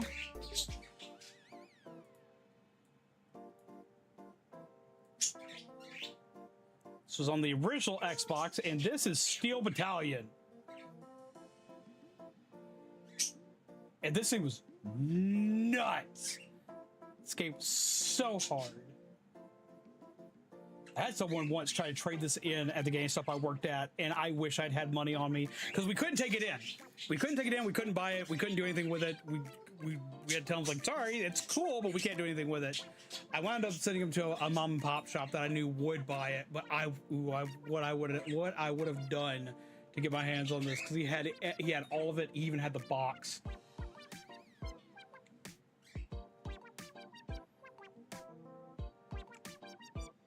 Like, this was just insane. They later made this game again, and they made it on the 360, but they made it where you had to control all of it via the Kinect sensor, and it was so awful. What's up, Jolly Gaming? How are you? I hope you're well, friend. How are you doing?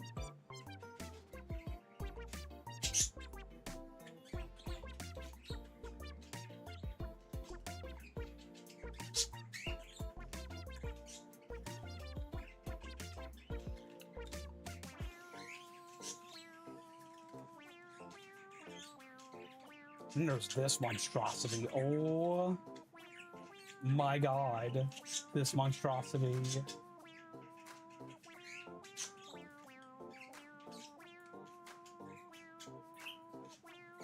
This is a controller for a PS1.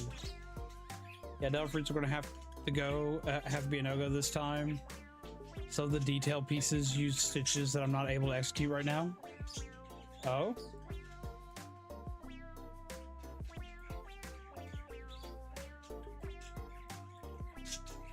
Look at this weird ass controller.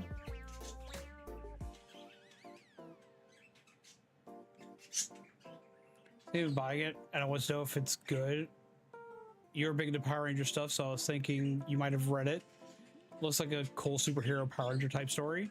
It's meant to be funny. It's meant to be funny. It's fun. It's funny. It's not super long. In my personal opinion, it's worth a read. I'm doing pretty good. I'm talking about old gaming peripherals right now because I got on a tangent about it. If you want good Power Ranger-esque style comics, look up. Shane, what's the name of the isekai one that just came out? The Red Ranger in Another World.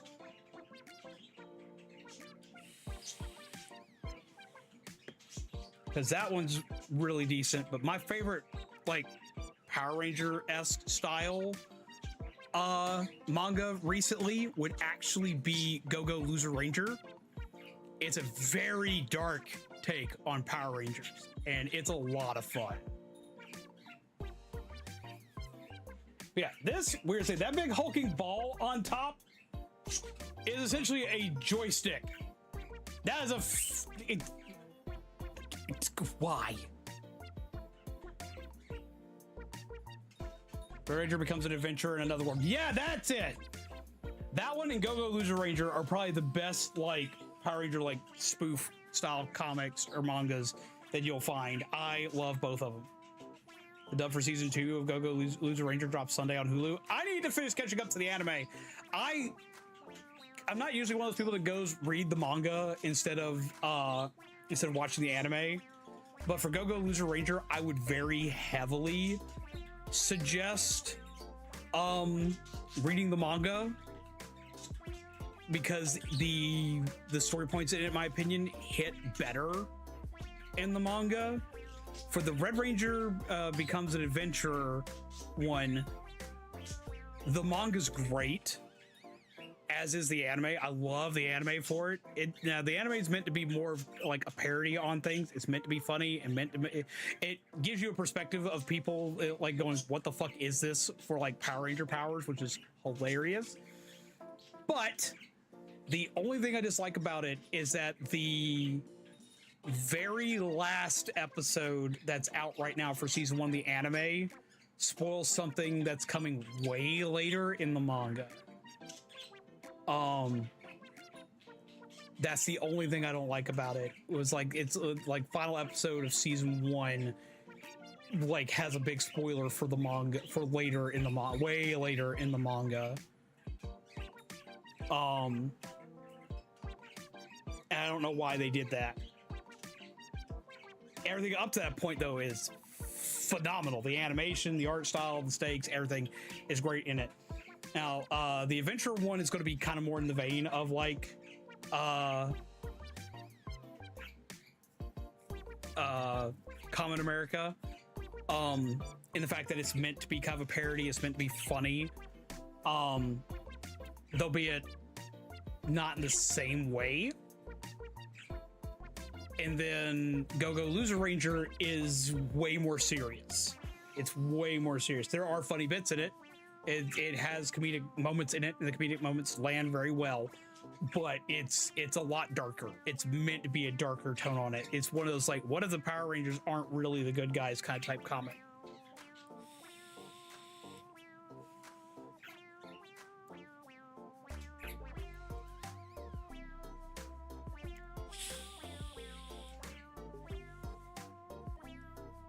But yeah, like, I miss days of controllers just being weird for the sake of what can we do with it. Like, hardcore.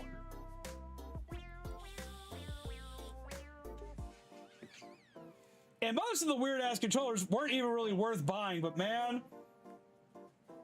I would own them anyway. So what's the news?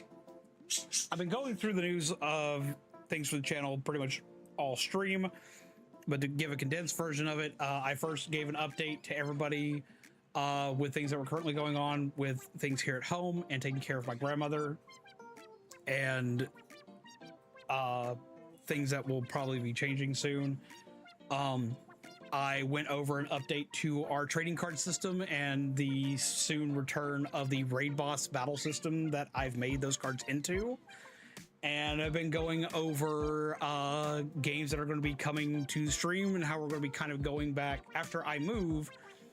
I'm going to be going back into the kind of older way of doing things that I used to do here on the channel, which of going back to playing mostly horror games, indie titles, and Nintendo titles. There will be other things sprinkled in between, like I'll still play Monster Hunter because I like things like Monster Hunter. I'll still play things like Marvel Rivals and stuff like that, but a big focus of going back to my roots of indie games, horror games, and Nintendo titles. And that's severely simplifying and condensing down a lot of what's been going on and what I've talked about in the stream, but I've been doing this for a few hours now, so it's like a few hours worth of things that can be condensed very rapidly. We love indie games. We do love indie games. So like indie games that are going to be coming to the channel. And pull up my list.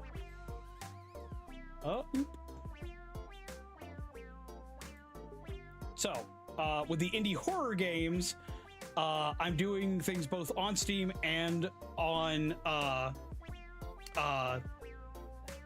itch.io. So they'll be all over the place for the horror game spectrum of things. Because I started off with a lot of those weirder games, like stuff like Mad Father, Misao, stuff like that. So I'll be going back and doing like stuff like that again. Seeing both the Power Ranger anime, but thanks for the info on Common America. It looks fun. So we're gonna be doing those, as well as I'm gonna do like they're indie titles and they're not indie titles. I'm gonna be doing a few fan games that are horror related, because everyone remembers my playthrough of Mario in the Music Box. Well, I've got other Mario like horror games. I've got some Sonic horror games and a few others that I'm going to be sprinkling in between as well. For indie games in general, I'm gonna be playing games like Hades. I finally got a set where I can play Balatro, so we're gonna do Balatro.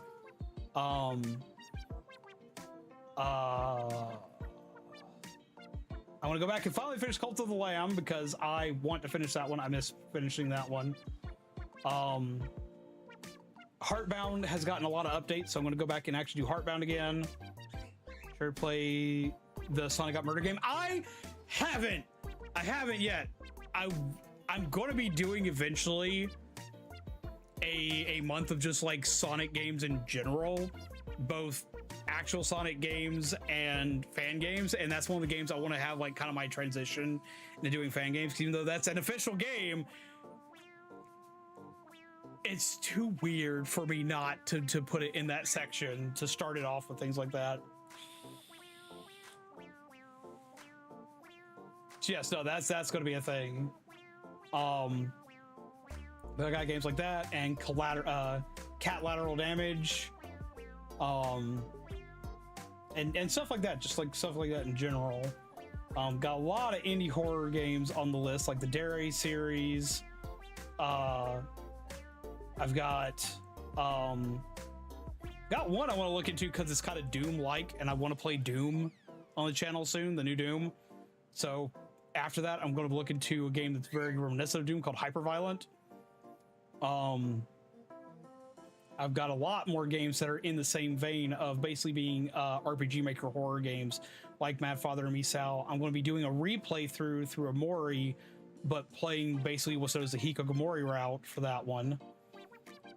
I've got White Day that I'm going to be doing soon. I'm just not doing it on a White Day because I always miss it on White Day, so we're just going to play White Day anyway. And a lot of horror games in the same vein of that.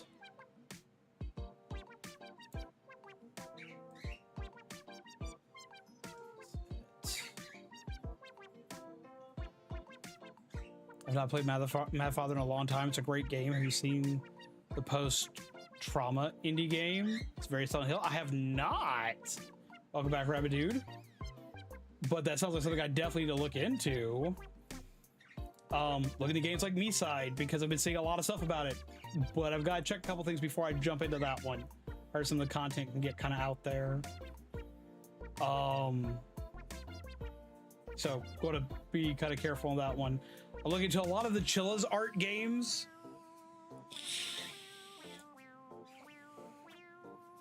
Because like there's Chilla's Art Night Security, Parasocial, Hanako, and stuff like that. There's the karaoke, there's the closing shift. So we'll be looking into those.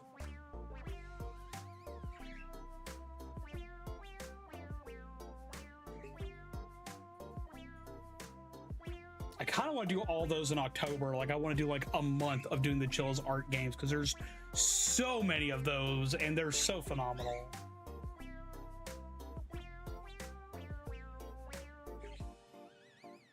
We're of course going to do Deltarune when they launch the full game because I've already done chapters 1 and 2.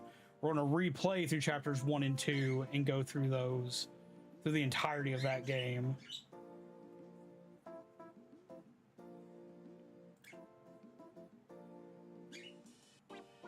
There's one I've been looking into, and when the full game comes out, I'm probably going to wind up getting it. The demo's already out for it. I want to play this game just because I know how much peeps here like games like Stardew Valley. There is a game called Welcome to Elderfield, which is an eldritch horror version of Stardew Valley, and I want to play that so bad. Are you ever going to go back to TCG Shop Sim? I am. I'm going to wind up... I've been using Monster Hunter. Do you mind? Stop fighting. Don't look at me like that. You know exactly what you're doing. So you being a butthole. You stop that. But no, TCG Shop Simulator is going to become my chat and chill game. So I've been doing like the chat and smack games with Monster Hunter, which we will still play Monster Hunter. But we're going to be going into TCG Shop Simulator as kind of my chat and chill game because it's easier to do that with. So we're going to be doing that with that one. I'm going to make a note for myself for the post-trauma game.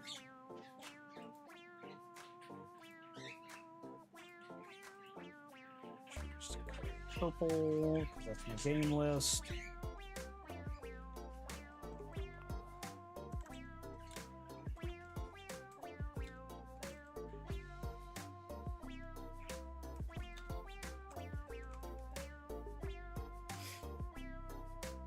There we go. But yeah, no, that is definitely in the cards. Huh. What's going to be really fun, though, is after the move, because we're moving into our own house, our own place. We're going to be contained in our own house, which means I'll have access to everywhere that I want to be in the house. There will be other stream types. Bird did not like talking about Lovecraftian Horror Town. Apparently not. There will be, because I'll finally have all the space to do it. We will be playing, or we will be doing a couple of other like random streams like I used to do. I used to just like random off the wall shit. Like I did a couple of cooking streams. There will be times where I will have the ability to finally do cooking streams because I have all the equipment to do that, but I have not had the space or the kitchen to do that in. So there'll be a few of those. Those aren't going to be an all the time thing. There'll be like a very special occasion kind of deal. But that kind of shit will come back, as well as Lego streams will come back. That I'm very excited for. I'll have to acquire more Legos because right now I only have one to build. But a lot of these other streams that people used to really enjoy seeing and coming to and hanging out in will be coming back, and I'm very excited for that because I will have the ability and the space to do so.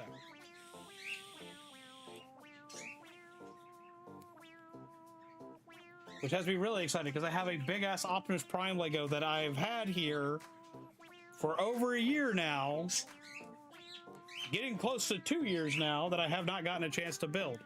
Because I got that for I got it for Christmas, not this last Christmas, but Christmas before last. Hell, we might even have a tarot reading stream again. I haven't done one of those in years. Lord knows I've got new tarot decks for it. See, that's something I've missed. Like, I've missed just doing weird off-the-wall shit just because I decided that's what I want to do.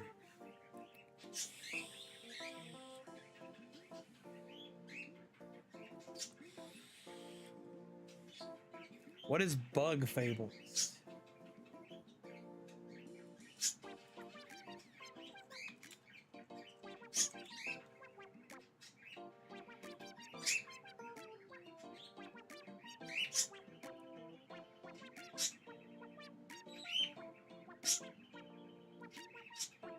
Looks almost like Paper Mario.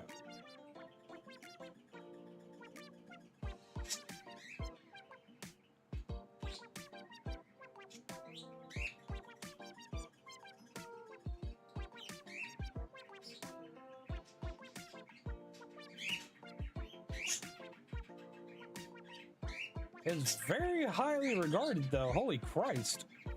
The Horror Stardew Valley talk just reminds me how much I want Grave Seasons to come out already. Yes! Oh my god, yes!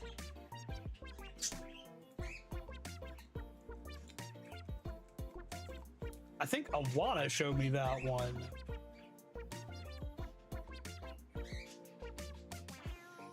Yeah, that's the one that Alanna showed me. I want that to come out so damn bad.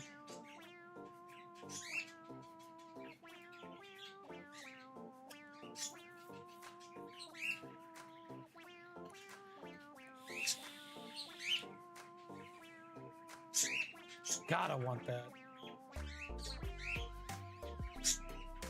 That's gonna be freaking phenomenal. this Paper Mario inspired game, then I would probably very much enjoy that. But no, I am making full plans and lists for things that I'm going to be doing and trying and experimenting with. Because I told everybody at the start of this year, this is going to be the year of basically fuck around and find out. We're going to throw everything at the wall and kind of try it out. And I've already been doing that with like the stream itself, like adding new toys and things for people to play with and adding weird things here and there and testing stuff out. But I'm going to be like, once I finally get to where I have complete control over my domain, there's going to be a lot more just random shit, and that's either going to do great or it's going to do awful, but I don't care. I want it to, actually I do care. I want it to do great. I want it to do great. At the same time, like, that's what this channel was built on, was just kind of like just fucking around and finding out. It was just built on just doing weird shit, testing everything out, giving you guys weird shit to play with, doing weird things, introducing weird games, playing weird shit, doing weird voices, doing weird voiceovers, saying shit that's sometimes completely out of pocket. Happens more often during horror games, because that's what a horror game will do to you. But that's the big battle plan, is just to have fun. That's what it's supposed to be. It's supposed to be fun. We're supposed to have fun when we do this shit. Like, that's just what we do. We just want to have fun and make people's day suck a little bit less.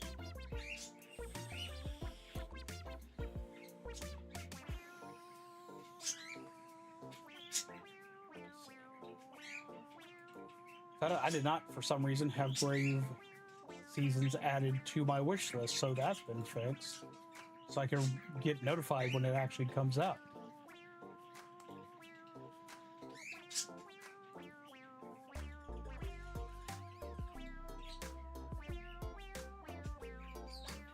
Oh yeah, Bug Fables is definitely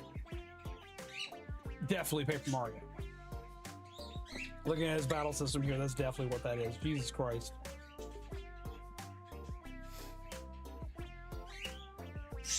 But no, I'm right there with you, Kami. Like, I think Alanna showed me that. Like, Alanna, when did you show me that? Wasn't it like a year ago that you showed me that one?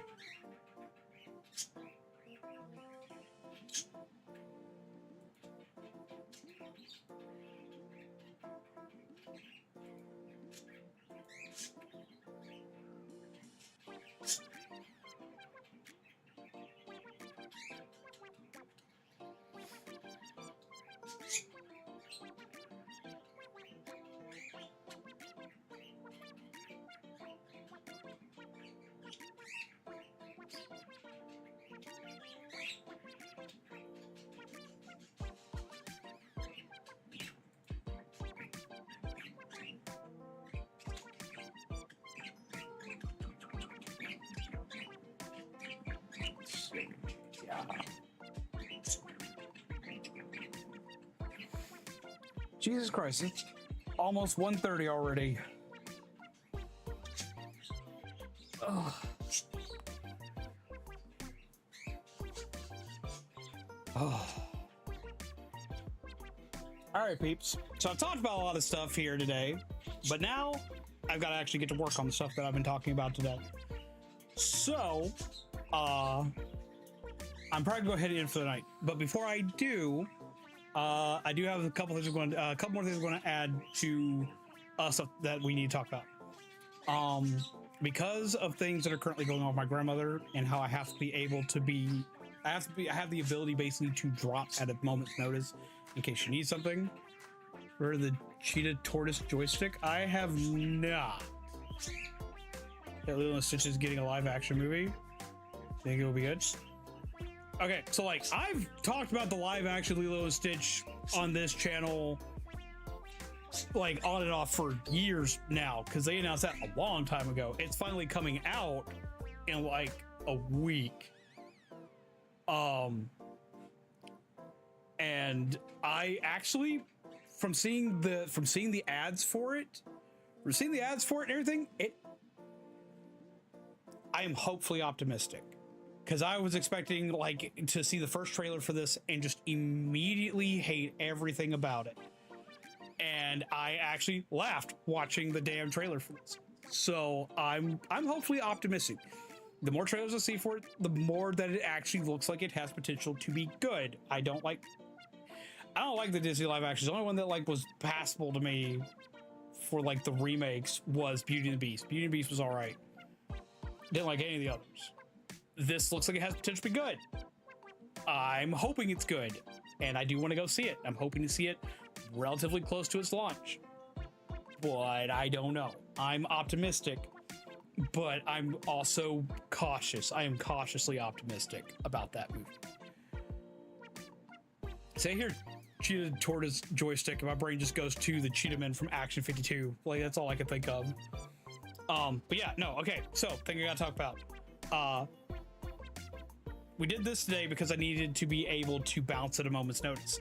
There will be days that when I stream over the next month, while we're still getting stuff situated for grandma and figuring out where everything's going and what we're doing, there's going to be moments over like the next month that I'm going to have streams like this where we're just going to sit and talk and chat. I may have streams where I'm working on stuff for you guys that's coming out, and I will probably show y'all what's being worked on as we go. What I'll probably do is I'll probably have a stream and I'll just show y'all the building process for like the cards and other things, and at the same time I can answer streamer based questions if you have them, like on how to like attach things like streamer bot and other shit like that, because with that I can stop what I'm doing and immediately bounce and go check on anything I need to go check on. So just a heads up, that's not gonna be like every stream, but there's going to be a few of those streams where it's we're building shit today, here you go, and you get to kind of see what's getting built and why and how and what the process is what the process is going to be on that. But I wanted to warn people that it was coming instead of just springing it on people like, Corder's building this shit today. What the fuck is it? Nobody knows. No, so wanted to go ahead and warn that was going to be a possible thing for like the next month, that'll be a thing that'll come around on days where I'm needing to pay a little more attention. Like today, I put her on to bed early. I think she was fine, so on and so forth, but I still want to make sure that like if anything was going off, I wasn't like in the middle of something that would cause me to be distracted.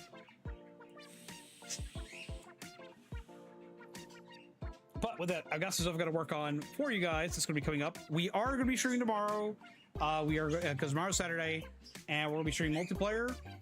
I'm torn between doing more Marvel Rivals, or I may jump back into Splatoon, because I've been watching a lot of Splatoon streamers recently. So we will see. Stay connected to Discord. Yeah, probably already noticed I'm starting to become a little more active in the Discord. There's going to be a lot more updates in Discord. But yeah, we're going to go ahead and call it here because I need a nap. And I'm not going to get one for like the next times now. You're probably not going to get one for the next like 4.5 hours. So we're going to go ahead and call it here for the night. But as y'all know, the sun's gone up, coffee fuel, gingerbread, undead. This has been a glorious chat and Joe where we talked and ranted about a lot of shit, and I've shown you a lot of weird gamer tech. We're gonna take care of yourselves, take care of each other, and as always, those are nightmares, and I'll see all of you lovely peeps again tomorrow. Don't know what your plans are for tomorrow, but Fortnite got an update. They added AI Darth Vader. I know they've added more, but that's the highlight of what I've seen.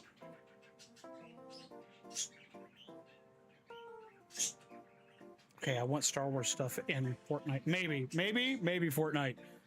More likely the other two games, but maybe Fortnite. I'll check out what's coming. We'll see. Maybe, because like it's Star Wars shit in Fortnite. I'm 5, but we'll see. All right.